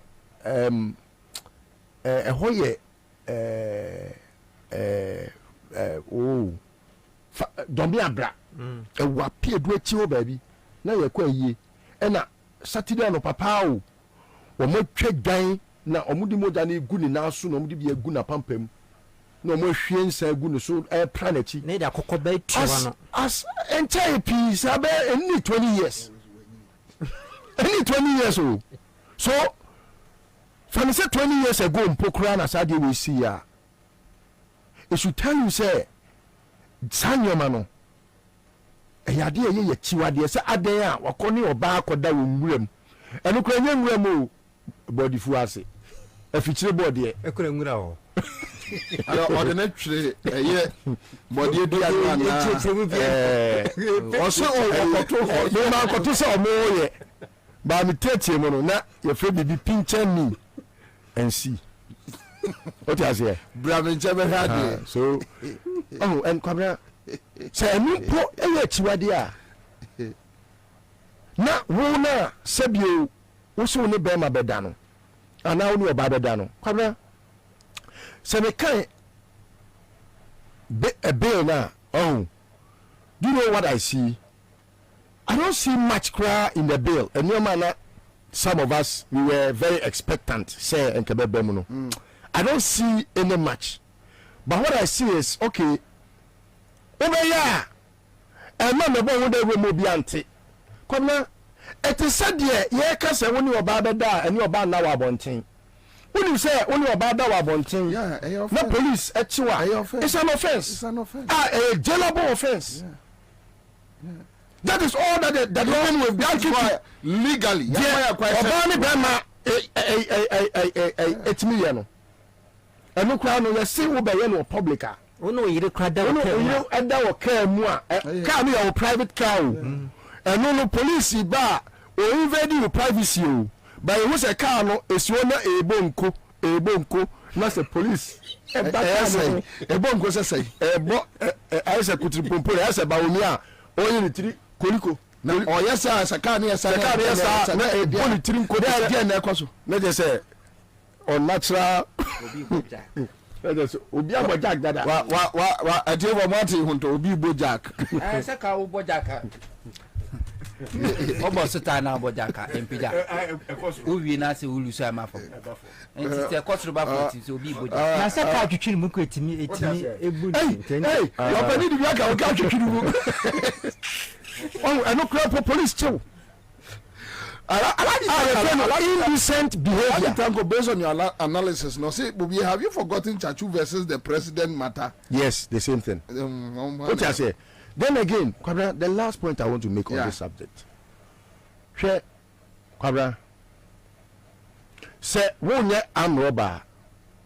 Na say, ye kase ye babe bra arm robbery wa Ghana ha. One sorry in kase mene omano. Emu nkofo nya adwen da se unye obi a we de nananom animu a wudi trumu a wunye obi a we Taflimuskovich chai wunye obi a wudi kraman so wa okraman a wakoto no na o fa no na kraman na nyimu a no aman poison ama na di woni kraman na da wunye obi a sabi wode onsa ahyehyehye enema ayi a mintimi nkyerɛkyerɛ mpia enkasa bill we a smooth for every human being who has sense to just append his signature. Our president is not of sound mind. I don't say it even considering say a doctor should check his brain. No. Akufo-Addo he is not of sound mind. Until Mesre say let us not put much energy there. I know the clergy, the churches, the Islamic faith, the traditional faith, and every faith in Ghana no abhors that, and I believe so. Say, let us unite as one front and make sure say adia eye etiwa dia no ye kai kai hu so be ni gomora no ye ma sadia ni bi magana hada intimesre say let us unite for once when it's about LGBTQI plus, and then make sure say we do the needful, and then call off while we ward off. Quick comment from a friend. Dansu Joshua says, watching you live from YUDSN, and I keep the good work for Mother Ghana. Warm regards to Listowa and Hunter, and our new found guy, Kion, another firebrand. Okay, so Dansu Joshua, thank you so much. Lawrence Treme is here, says, anyway, so let me leave this one. We have Mame Jamfua Minim and Crofukro. Adakwasi Emmanuel say, "I teacher Hontonye Rosalina Tiogbe is here. Julie Belinda Obri. We need to rescue this country." And Rekesiedu says, "Bobie, please call Raul Sam George and ask him whether he has seen the letter from the presidency, and who is the letter referring to as the U? How is he and his parliamentary members taking this letter?" So these are some of the issues we are trying to trash out. We have Emmanuel Suzuki says, "Commander, where is Nanama? Nanama Kwabruche. Imoro Farouk Amadou says, Kudus Gado from Saudi Arabia. Mami Jamfa says, I tell you, you tell who? Baba Rufai Nana, God bless you more. My brother, keep it up. The good work from Mother Ghana. Asabia Albin says, good job. All right, thank you. So we have a host of testers here on our Facebook page. This is Accra FM Citizen Show. But honorable, this issue, I know, say one day will be Parliament, Beba face to face with you, and a man for Asha say do you, and Yanam Chasako Waka, baby say, and the Ghana am penning and Nadia moral issues, yen to me, and ya no simple. Na abaye problem because say enkane ya nananom nkroma nom apenso e champion nom even buzi anom even Rollins apenso nom bebepema amahama apenso, and Mahama has been categorical on it. But the question is Akufo-Addo peso ojama Mahama ba na da ho a obetumi ayo looking at the international pressure that Yasuma IMF kra maami amana bahafo because of Santrumuntu Sadewin, and the information we are getting is that when Bawumia and Sanu Juma, because Bawumia met the IMF boss, then the IMF boss and Bawumia Ekasawi and Omo pushy Santibedi to come out with that statement to whoever is meant for.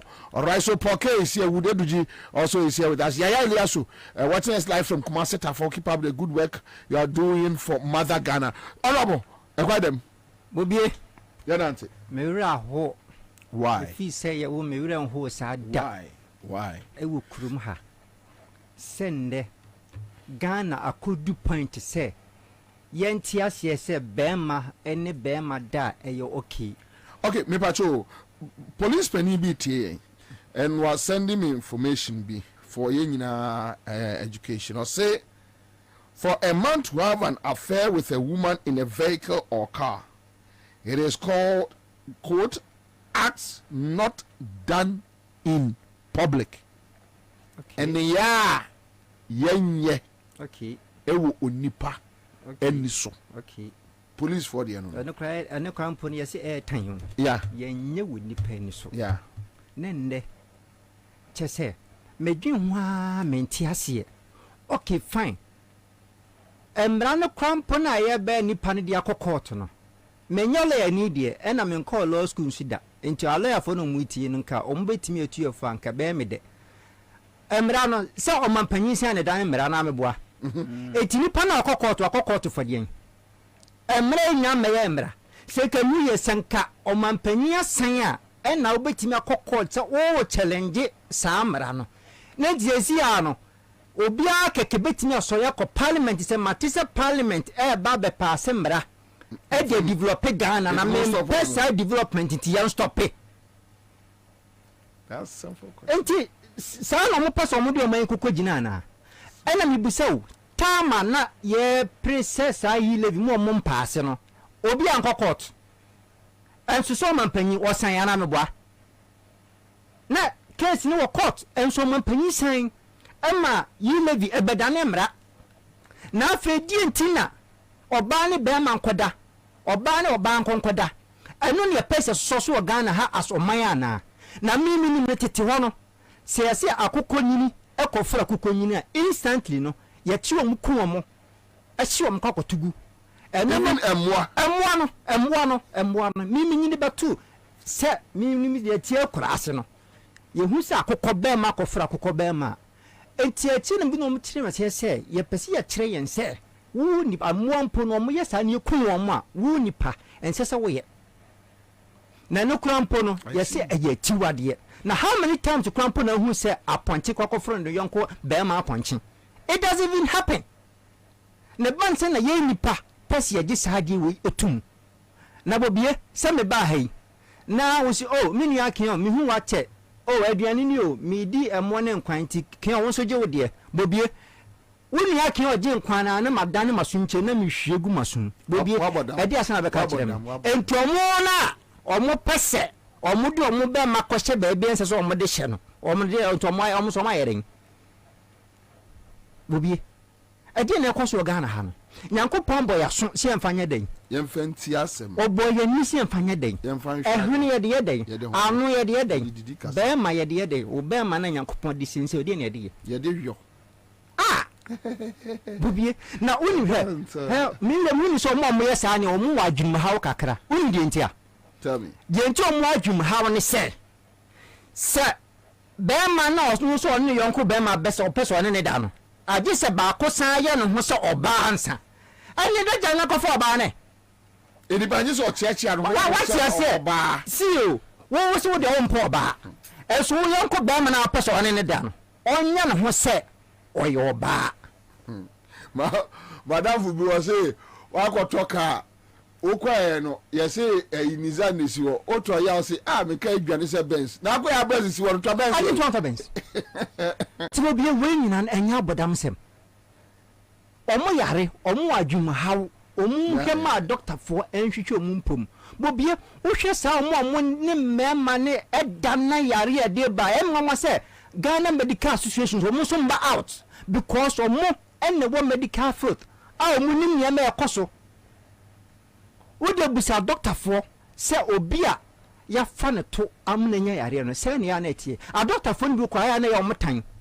o ba kwa otim ka jo so brother the next day when said the next day no ba ma meto no obetwe bibia ma o ma me because on pese obehwe na no ne pese agitum ani yare ahodo a edeba adan na mi busa o ye papa bawunya we ye muslimini se sia ye kasei that is my worry wo ye fasting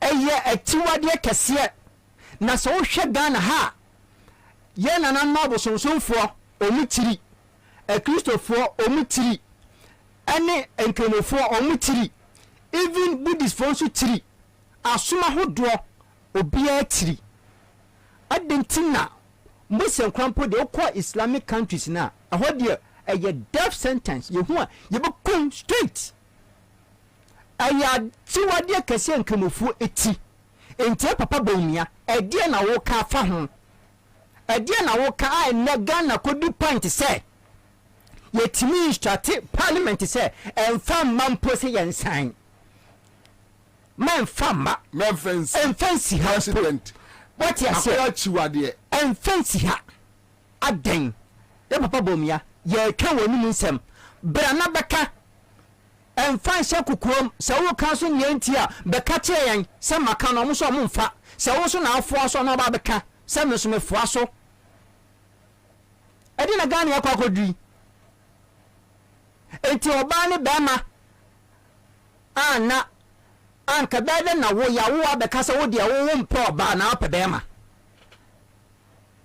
nsamfun sei se wo maame no papa na nwa but I think sika akodi akufuado no mo no doso Bobie me bawo sika na kwa akodi ho doso all right na mibisa se sa aya ya si o eye IMF esa fans ni ade aya hwe ade ruli ye nkuro no yensa enka enu ntine ewo se ye ditum mibisa asem ba akope loans no ade o makwa akwaje no conditions nka ho ana embra nka ho na no omu de tumutumu ne ka ho sabio omu de no ka ho se wanya ntuma sika ne mfa ma ade akwakosen awie eba ne se na etimi ka so emra hihye na ameno ye no enimu de enso so ade awie wanya ntumti sika ma wedro enyeye na abrofo na omu kasa no amu pese yan ntum no me hu me dwe ho a it doesn't make sense e kire se me me bibini me frigana all our 16 regions ni nyina no ba bia mekobia na mra emma ba ma ho kwan se oware maduro bia ope ana meboa na Ghana ye constitution so so na ye dey e support ana meboa ajiso obi obedi sa so no be kwakoye ordinance marriage Ansah na e bia mra na preventing so betima kwakofa oba foforo dia ka ne yere ho na mem na me bi metimi akọ English abotimemu ana America ana whatever in Europe ma kan se mi yo bibini mabam kurom ha na media mi kuromu emrama me ho kwan se me ware madudo bi ampe etimi munyame na me ware matre e mu kurom ha ka office de na de be me na se wo mpre de a edi enti na wo de sa hihye na e de ba e ba yenso ha a yenso so enna be bia so ne afa chance ye la sulala enti no yenso ye agitum esanse ye enti ni hihye ani mayi na Bobie na human right bia na e right ana asme bi busa no ene Bobie na minu mienu ye say right say sore ye bobbo ne kadye de wura bank ye kwen transaction say je right ye mpese be sha atade e wona say ye di society ko exactly ena me ka no e wona society ni didi ko me so Bobie me de atade pa de me share is my right but honorable unim de wo sa be yi kura ho be na sema wo kan nyina ne say sa wo dem na se wo so be ye wo di uturumu be ye de be ya obi a nhwe ho se onomo ki ontu on so me bie Bobie puno bedroom ahwem se wo ye den of course Bobie nso nko bie eye kian wana se honto e bedroom se okohe de ekoso sir so ya ne de enye obi a be na se street ya na mi de eye nyina ya dia ya mpengwase asem street exactly so Enfant ma street ni mu sa enfant sa nkwase ade me ba no school no nko kire no ensiwo we ayi asambane wona aso aware na anim dog bo pa bo no ba bia be bo no me si enko kire me ba dog bo sa pepepe we ade eden any dog no ase any say we ade eden ahenne na da bio Bobie mesi abusa bie mu Ghana for mu amutie me munyima no maybe I'm not making sense o ka kwesi out for me busa mo eni Ghana ma nyina Bobie me say si am ba ofie be srawo na wa mame aduane wa mame dokunu ni meko kio ji meko na no na kio titi meko ndi se nani ase adi ase na be ka che ne sadma ko bodam ento mo pese omude baabi omude omuba makose baabi enyankopon se ma ye mfa nhye no ti sa ankofo no so ma ye dan e ya adwumu haw se wa adwumu hawa wo se wo ba ware be ma na me pe no onye no ho se oba ah na no so obodan san be no se wa dwum da ho be sa de ma we oman pani yesrew bibia wo ye bia wo ye de ama Ghana for se sa niema no yempe eye tiwade ye papa bomia nyamia dum wo ye kremoni wo ye muslim eye motiwade kese but eye haram back on so we catch us bomia support this gay it is bound issue ubejedi me ni evidence the entire mini evidence mean to mean can say because on my out and make yes or no. But his science is so different. On me can stand in children. No one can change, sir, or catch a moment yet. None of you say any we clean. Now, what do you all say? Preconamoni. No more with the bomb of fancy so money. Now, no, you can money, papa. Wa ne mo ma ba de obatam wo ba mo fans mo nyere mo ho ensan wo so wonom enso metam mo nyere mo ho na mo nom mo no ma me nka hwe na ba obi aka cho so onye e ma ne be ma nkoda na mpase yanyintum Bobie anu si de asembe no wa hwe ko abeka na afi wo koka koka de enka Bobie me de man be sia live rock 100.5 me wo se amanfo eyedede wo street ni mu and I think say new appointments biaba pacho ode beto ase amame jiwonu katugo says good afternoon Bobie, my regards to honorable Ernest Adomako Keon, more fire honorable o constituency for Edawase. Joy Atiga says they are already out. John Geza says yes Baumia or support to den and I just tell someone enya obi abebo Lord Comedy ewo ha say block the mam so about Lord Comedy MPP Lord Comedy block the mam block Lord Comedy mu say no one fa no wafo wo yare o ba kika dia asem bi aba be frofro Lord Comedy block no Lord Comedy sumi yonko pa brebo ya mene no ene koba Lord Comedy tu matiem aduani wote na mate mene no na block no mam yiri free so isa branch ya ni free so o keka Lord Comedy won sem money ewo ye page so is against the law. It's against the law. Ubu sam so say what say the open so ko read na o keka Lord Comedy won sem block Emmanuel Suzuki wa ka Lord Comedy won sem block no mam block ya da kwesi Emmanuel won so aka Lord Comedy won sem say Lord Comedy say ni enti block ono so free ye isu emame block Vivian upon won so aka Lord Comedy won sem say ni enti ono so block no efe ni free so mame wafa ke obetuna mention din bia peso mention bia obia enya ohwe ewo Yesu Kristo Nazareth ni din mu me pa cho block awuche wado so be ball comedy say ni enti no appointment now obabo no yeah me pa cho Mr. Kwabena ba fun to boy and then approve that way I went to me to boy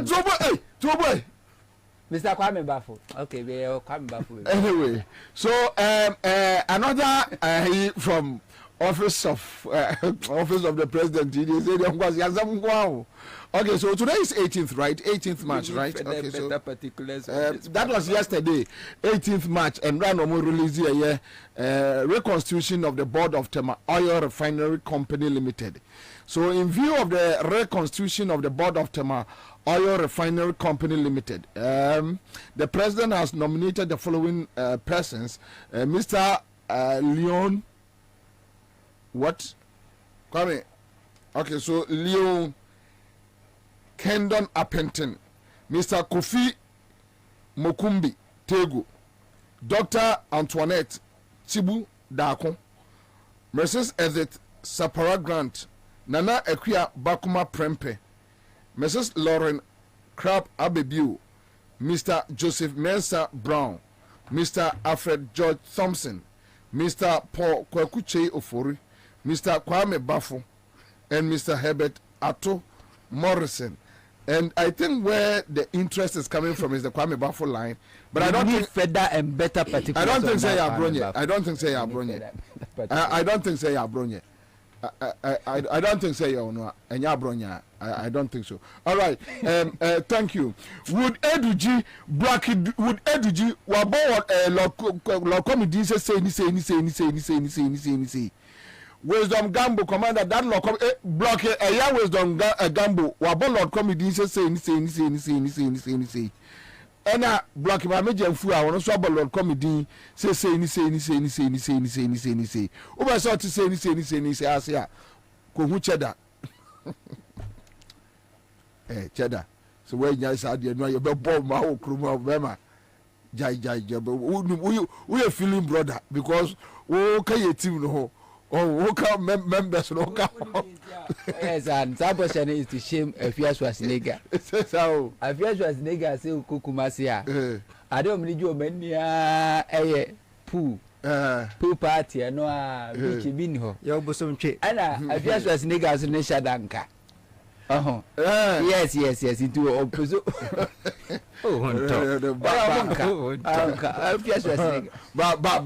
said that we cheddar on Yaisa. Oh, we're feeling brother. I mean, the last as a come was yourself. No, so, Mama can't say to you, happy before what you was in a private life. Oh, what was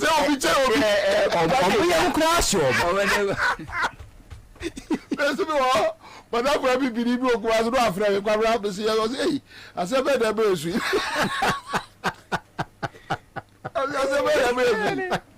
Was as a boy when you grow or no, Janko Afrafranto was he? When they don't say your growth for the road. Meaning the Pakra. Anyway, so the issue on board. Yeah, Ọfọbamenchia etiefo ne ahwefo na wie yenia Comrade a Sherman communication officer say ochia bosuafo ne abedwafo nyina sanso na bra kwadu ewo US awutie nana ya ewie mechiao nana Alaji tango so ochia Alaji was every weekend your godfather catch and said this weekend no man ho so Alaji e ba chi o me mon midweek chi you be recruit twice obadi you charge ochira na that be say ya dika first almost 2 weeks and to say break it 2 weeks no near sa second phase o man wonye high double phase sit o ne jo no anfianko obi anfianko was it midweek midweek Mr. Yamo. Alaji, Yamo midweek why? He said yeah, Mudi agwa we be attack with force. Nana. Eja. Nana Akufo-Addo. Oye musio. Ema Ghana. No ne na ban eye musio pa edema Ghana.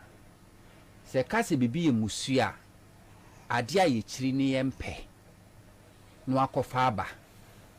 Enti abofra sebi yakase abofra de musio ba kesi echiri ade a yemfa nka ya ho no akofa de aba so ye musio ba na Akufo-Addo mu free se omu ye onitifo a omani atia na so yesi anu mo onitifo fidie yi ni ntenteno a fidie na yi omo de ma Akufo-Addo ye musio ba ni anaso ye musio ma oman Ghana nana okofa your criminal code, Ghana criminal code in section 104. It talks about unnatural carnal knowledge. Ewe ye mre muse bema ntimi mfa ni yonko bema anase wuntimi mfa obi ewe nachi nipa ntimi ni aboa ena eye bonefo samu a ye kasai ukonsa wemu a ye onkrofo a ye jeli omu a omugu jail mo committed this crime ayamra edaho edaho Ghana fo bia challenge ye say bema ne bema enkoda ana bema ne aboa enkonkoda ewo ho na de ntia mesina na ado ye musuo ni say dia ba nyina no na no ko fa de bae Rollins pe so sa se mi say bisa no Kofo ye bisa no Nurse ye bisa no Mahama ye bisa no omu bia so can play say never Rollins wanko IMF Kofo wanko IMF okay. Rollins Mills wanko IMF okay. Mahama wanko IMF omumu wan na IMF ka say Ghana mu wo mra etia say be man ntimi fa no yonko be man ntini yan grant mo enkan enti sa de na mo de ba so minister of finance on ne kremoni so a trokata de koba kufa do kokko say men sign na o sign keska no dan here no there na minister of finance o kremoni again no kofa sa emna ikra de ba ye bill ya e wo parliament ne akufa do so on sign 2008 2018 and I grant interview anombusa o say adenti na ye kasa wu kro man Ghana eye illegal say be man be ma be ware be da no ba da and na we ya no say the entity say yen sheda moja yen sheda mohu dede enkrofo sheda mpre say yen nyane ma kwan and na nipa no interview no ebisa say enti be share akire ama ya ye sade no and wa no ye ni say it is bound to happen nyina so when the ade beba so unya ka sa asem ne panu nya hu ka say it is bound to happen wo be share akire ama na happen no wo be do Ghana na gay communities ye wo Ghana ha say I issue statement at the Kufuado ase Lisenberg I yo maya Ghana ye nia na musini kura ho ye ka aman wodo Ghana na musifo ewo mu na menkan se Lisenberg e ka ho because miti Ghana minim obi eso ya ambassador to Lisenberg Lisenberg president Bema wa ware ni yonko Berma because of that word Kufuado it is bound to happen wone Nigeria oye Bema e fly ba Ghana be di nansa omo ba na Jubilee House no no motie so se amanfo nya hu dide yes eno musa say wo be share chire say omo be ye but it is bound to happen Kufuado cast asem ni we no I feel of said the way and say gay communities in Ghana asete omo bi omo office e wo Tesano e do omo colors e da so ho na ye ka ho asem ye nka nwie na omako biebi ewo Kwabena happen na for ma shase e mounted billboards e hange flags tema motorway billboards kase flags no more hoisty na American embassy e hoisty gay for flags e wo because Kufuado say there has not been enough advocacy and he's going to back it and intino obi anya na from de na mimpia mo empenisi etuo wenye tuginafo a na eto sanya ma wenyina kwaso Ghana fo ye so de ye no na po e no so be vice president edi andaba omia I na nkrofo friend CK poison minim say no related to Dr. CK poison dia minim also CK poison ye de sabre ne yanwo ye nti me hu ni picture DK poison nti me hu ni picture nti minim se bi oni eye na post ana so mon say but that's why CK poison DK poison as a minister of education no akofa bibi a friend comprehensive sexuality education say yen kire mofra o mo class 4 years 5 years 6 years say be man betimi ada oba na oba betimi ada be ma betimi aye oba betimi aye no be ma say wo pese wa wotwetwe ho na wanya pleasure wo betimi aye wo betimi aboa comprehensive sexuality education ena Ghana for amoni omani ba ho no mo draw Ghana for attention ye kwakaro mo so anya no kre ye kwura mu a ya print textbooks any curriculum ye de ba be kire mo fra ya de and Napo as a minister of education yakofa akyerɛkyerɛfo a yakɔ training wo mo se omo na eba be treat omo be teach amofra no that subject ye tu omo kan nyina ewo ho Ghana for sure say ye hu de Sabre Christian Council ye secretary opuni omo sha se ena ye withdraw ye ene konko ebebem eno ene ma Honorable Sam George any NDC mrashebejafo enso said there be the we are didn't see kono say who say advocacy na Kufu advocacy say there has not been enough advocacy no ekoso ye hu obi ase friend sister Debbie a wono tum kotena school for nkwada emofra 3 4 5 years ntemu a wo educate omo how a ubetimi adana ho bema their parent consent yeah without their parent consent and I draw attention of Honorable Sam George any NDC MP7 say I was see ye bibi edefa ho Ansah na de aginsemu omo sha ase no na MPP form for say chire NMPP mrahye bedwani baako I didn't who go jimu Reverend omo friend is saying Central Region was Asin South Reverend Fojo or didn't go ka ho ena omoye mra na omoye nana edi be that see you see human sexual right and family values say emebo dewo enchire ekwan a say enipa nyankopon boy yen ni amamre ni amane de wo say family values family ni ye de me ma me papa na wo me omo tete me ma me hu say be ma de wunyini a yesi be ma be free ni nane na ja fie no de ho akwa de de eye oba enu ni ye value e de amaye nemum se obi timi nkonkotena eye school dem so akwa kire me ba se oye be ma obetima dan no oba obetimi ne no ko be ma dan ntino yamfa sam ehihye nkoto mrahye bedwafe na meye mra nansi kwan se obi ntimi nkonko politie mofra na dwen. Yeah, that is the purpose of this bill. We are the bonnet. Bill you call parliament. Esmi manchen. Aye. Esmi manchen. Emetumi ba. Emejina bonten. Enkoya billboard. Emme kan kire me say dem abet my we. We ya tibida. We ya anu no. Say yeti Ghana ha obi ntimi nkomanto billboard say me dey mabie school. School na mabie no me kire arm robbery. Akrofo ya advert. Akrofo say we person ko usu akro no bo me school nie. Because you can't say appetite crowd one nya advert. Dabi. How? Freedom of expression, no, I don't say how. And say but a idea a high industry, no. Industry, no. Okay. Yekase sa kwade. MPP sa kwade anyum tuni. Woni anyuntufo bi ewo Supreme Court. Say Food and Drugs Authority and Ghana Standard Authority. Food. Omo de mra bi aba say celebrities no yema kwan emomo empromote alcohol. Aye commercials.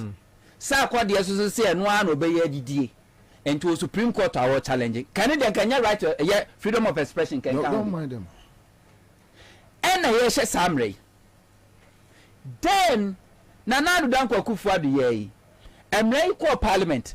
MPP parliamentarians are frustrated this from draft level to actual basic bill. Oma frustrated after no marking. Sorry ya. I don't need the necessary any say was say be quiet to her.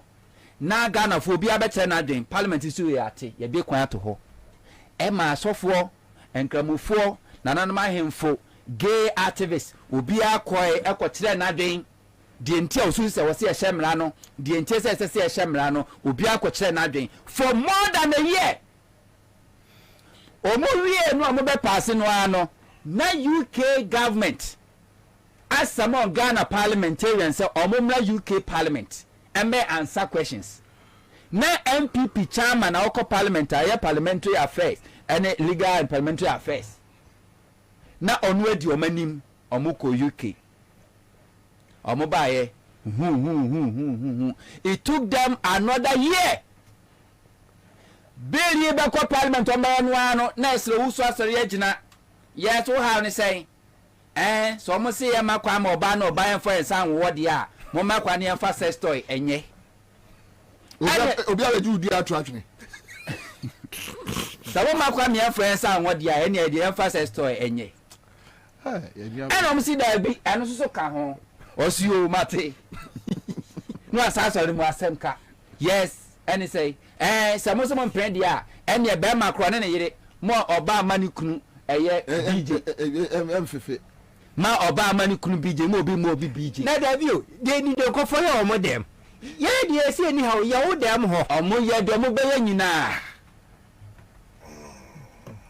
last minute ye be pass na afenyo market majority leader of MPP parliament asa sorry say bill no on peninso ma ye pass no wa semka speaker of parliament say we are suspended your can bra be come enti after this no na ba isa bo akura maka so menwe ma twa san afeye pass bill we ya afenyo market say ne meko supreme court because there was a challenge Supreme Court na won tiasie die ntia obi ka se me de me ne me yonko ba ne be ware emne me yonko ba ne be dam ne me yonko be ma ne be da obi sexual orientation on tiasie die ntia e wo say ye twisa woni panaso and Medina MP Sosu also share the same view NDC for amu Medina mo cheme mo MP no anka na no sem o me hu ni stand Soso cannot take Ghanaians and Medina people for granted. He's just trying to hide behind NDC.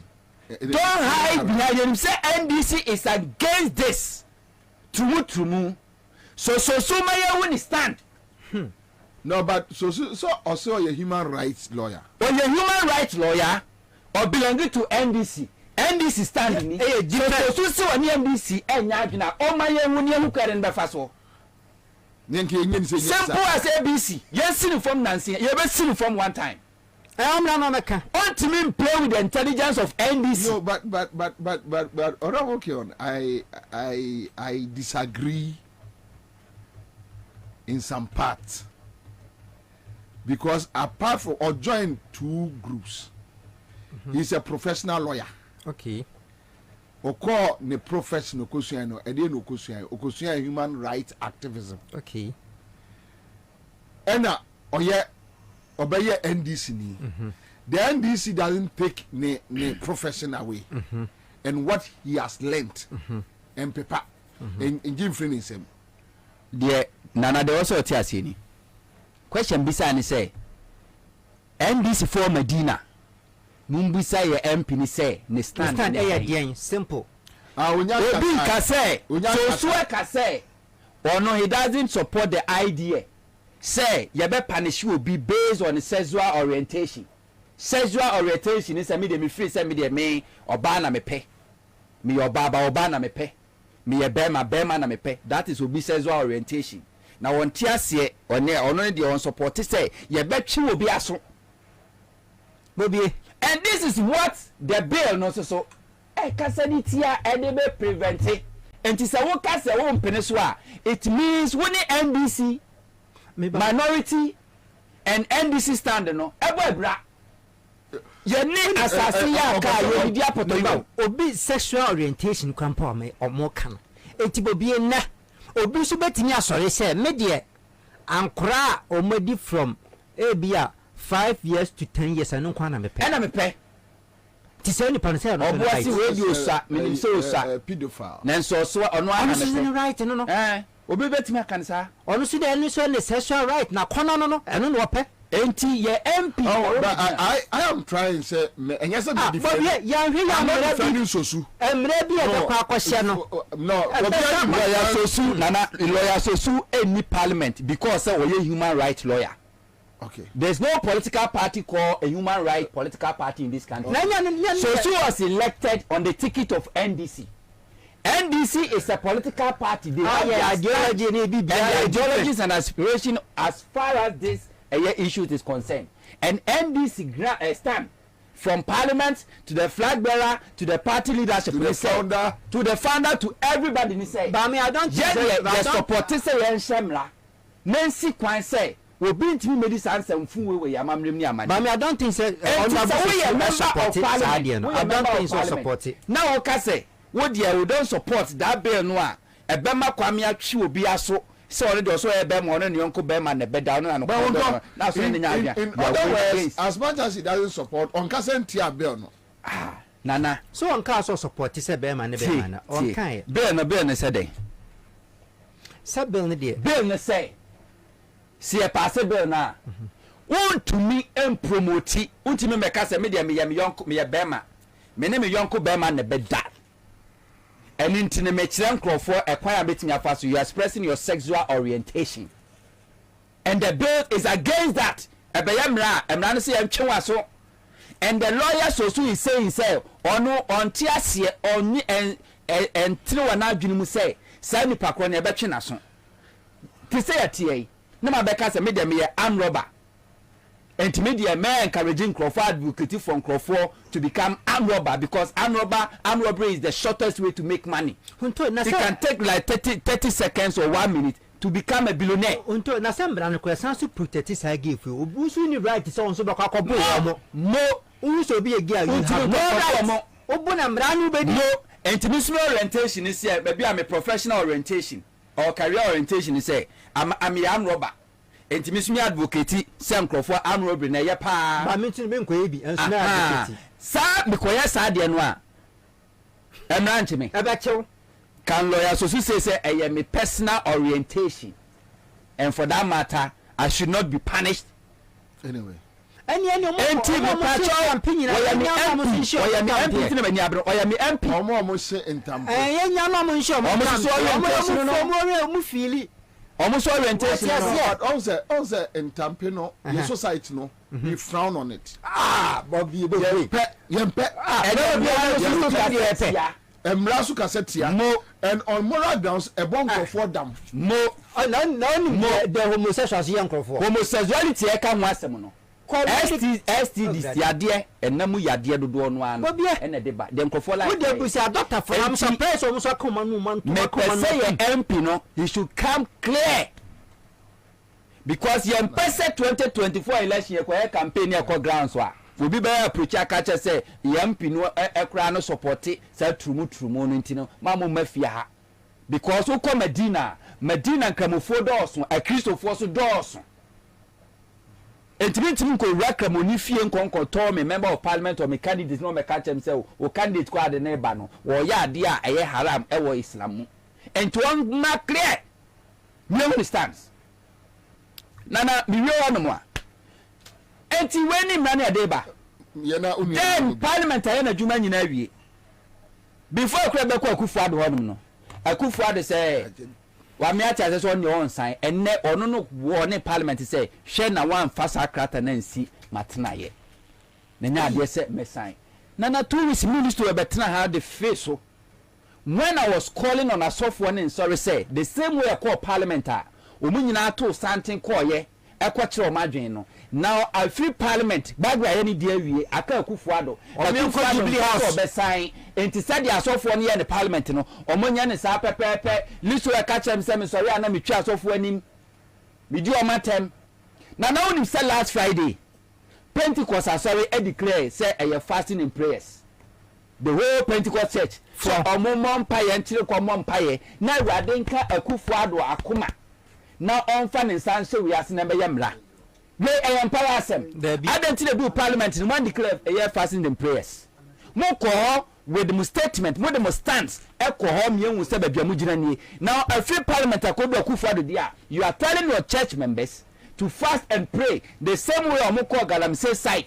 e ko declare prayers and fasting so momom paye na galamsey ni de e yempaye e na ye de kono this is the hypocrisy we are talking about and to say for and so de akwaku awodo a mo na to sante call parliament edo manuko tumu no and we are expecting them say omo be channel all their concerns e de akwa kodu ehfa akufuado aboboa no because akufuado no a 2016 2020 Obama sorry dem bebu kotodwe na anajo no mahia no a so ono nyankopɔ wase nyankopɔ bozo si cathedral a mu nyina mudi na chie no foolish born again Christians na muta na che Danka Williams be di Ghana tem no akufuado say ono no mfa ne nsa nhye emra ebeka say tia oba na oba wade bema ne bema wade so if you don't support akufuado let's hear from you. All right, so that's it live at Accra 100.5. Yeah, quick information from Parliament and proceedings go so. But point one, Parliament raises alarms over missing biometric verification devices of the Electoral Commission. Speaking to the parliamentary press call, Minority Leader Okay, so after forcing calls on the CID and the Ghana Police Service to tell the nation the outcome of their investigations on the matter. So after forcing also questioned the Electoral Commission over their silence on the matter. So the Prime Minister BVD machines na ira. Yeah, they be elections 2024 no. Ayira baby obi enipa ewon ho. Okay. So but Yangoti Haruna Idris, a quick one on issues about sa adia omo erezi Yangoti Haruna Idrisu. But I'm unable to sleep. But I'm unable to sleep. And I'm unable to sleep because but I'm unable to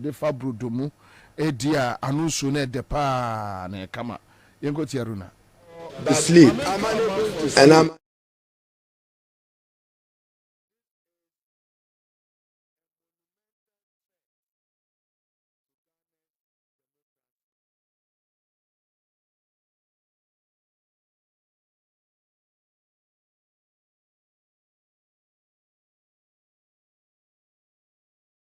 '93 were clothed with legislative authority and legislative mandate. This letter only reflects President Nana Addo Dankwa's quest of predominance over other organs of state. That is unacceptable, and that must be fought by all persons who love democracy and who cherish the principles and values of the 1992 Constitution. The framers of our Constitution endowed Ghana with separation of powers: the executive, the legislature, the judiciary, division of powers. It endowed us that Parliament shall be responsible for law making. President Nana Addo Dankwa, first of all, politically, what power does the President Secretary have writing to the Clerk of Parliament, and not the President himself writing directly to the Speaker of Parliament? I mean, now, Nana Akufo-Addo, I see you. Kampesa anyum no e de ahyem dwumadi nyina. Yan nan ka me ba ma wa omu de omu yan. Asama ye kan ai se ye di agro but no kwasem ne se kwabra Ghana adru nkwantanan. On se nhwemu bebre adana di se niema obroni ba be ka kire beginning. Ema ye papa mo ene ye nananum hunu se sikape ene ahunyade wodo wadwene koso a heaven no unkobi fise heaven ye de kwatre kwa na eko ne ohia ya atade baako ene se osan wuhia ni sauti ase edene se odefo beko heaven wase emre se yuma beko panie tokrum sense odefo beko heaven sauti ase kwabra yeah. So prepare. But I mean, lose sight on this. So we are sending a message. You say good evening, Commander. Please tell someone on top. Lawyer Sosu is a staunch Christian and will never endorse such madness. Yes. Yeah. For now, dear Kwabra, I think say he deserves such right to say. Yeah, Pija and Ansah Parliament MPs or more in favor of the bill. No, one sorry entiano meaning say or come and also okay. So for now. That is the one sorentia. Oh, me can't as him say. Me war parliament, Kwabra. Me war parliament. Edna unanimously. Omunina ejitu say. Including Afenyo marking. Oh, meba, including Afenyo marking. Afenyo marking. Ni project all ye no. A presidency. Any the entire MPP project. Untimi separate Afenyo Markins MFM free the New Patriotic Party as a political party. And I make sure say me shall say free baby say Nentiana me penyoma mampenina Ghana ha trumutu for boy ma bona baso international stage Nana Akufo-Addo. Nana Akufo-Addo, I see you. Ana Kwabena yes, I'll bet me I'm back in Nana. Nana Akufo-Addo, I see you. Nana Akufo-Addo, I feel you. Na Bema or Twada no ho ba TV so ye no say on top. And Nana Akufo-Addo ye twa nyoma mama penny. Because okoma almost strong indication chere say as president on under or no say omo advocate no minya strong voice it is possible say saade ne beba kuruma no only open the floodgate and yes as successive government and leaders obi are making it clear jo mama say ni gidi enti ompene so ni Akufo-Addo ye nyina no ba omi atachire ni Akufo-Addo ye na obi a wade ne policy wade ba the most important issue I confront to Ghana ASM nkura me edi omoto ana omom premier ni omoto kora me pa twi program ne ye emma be ma omo yonko ma tafre omo so broni atena wa manim die ntra so amene omo daachi akwa akodi nsenseme because owe gabo eda ukọ masori na Kwabena o masori dem emra you for all no me 48 years for edi co pension entini pakra mu system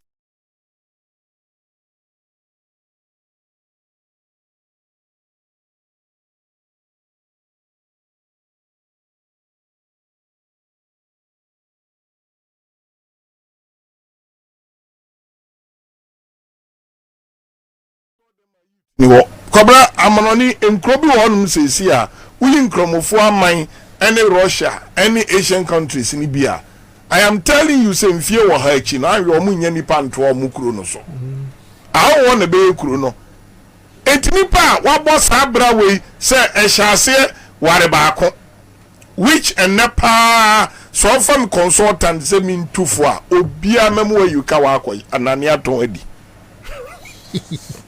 eni nyame sum ni wika ware baako no eni nyame sum ni wika Kwabena sir tie your way of living nyankopon nye jim for say meba topic radio meba enye no nko na me handle me de link asem say enchire bi o mo de prepare say me the heaven dey na chance yes you can't say enye wa nko heaven and no mo say no mo advancing technology good o mo advancing technology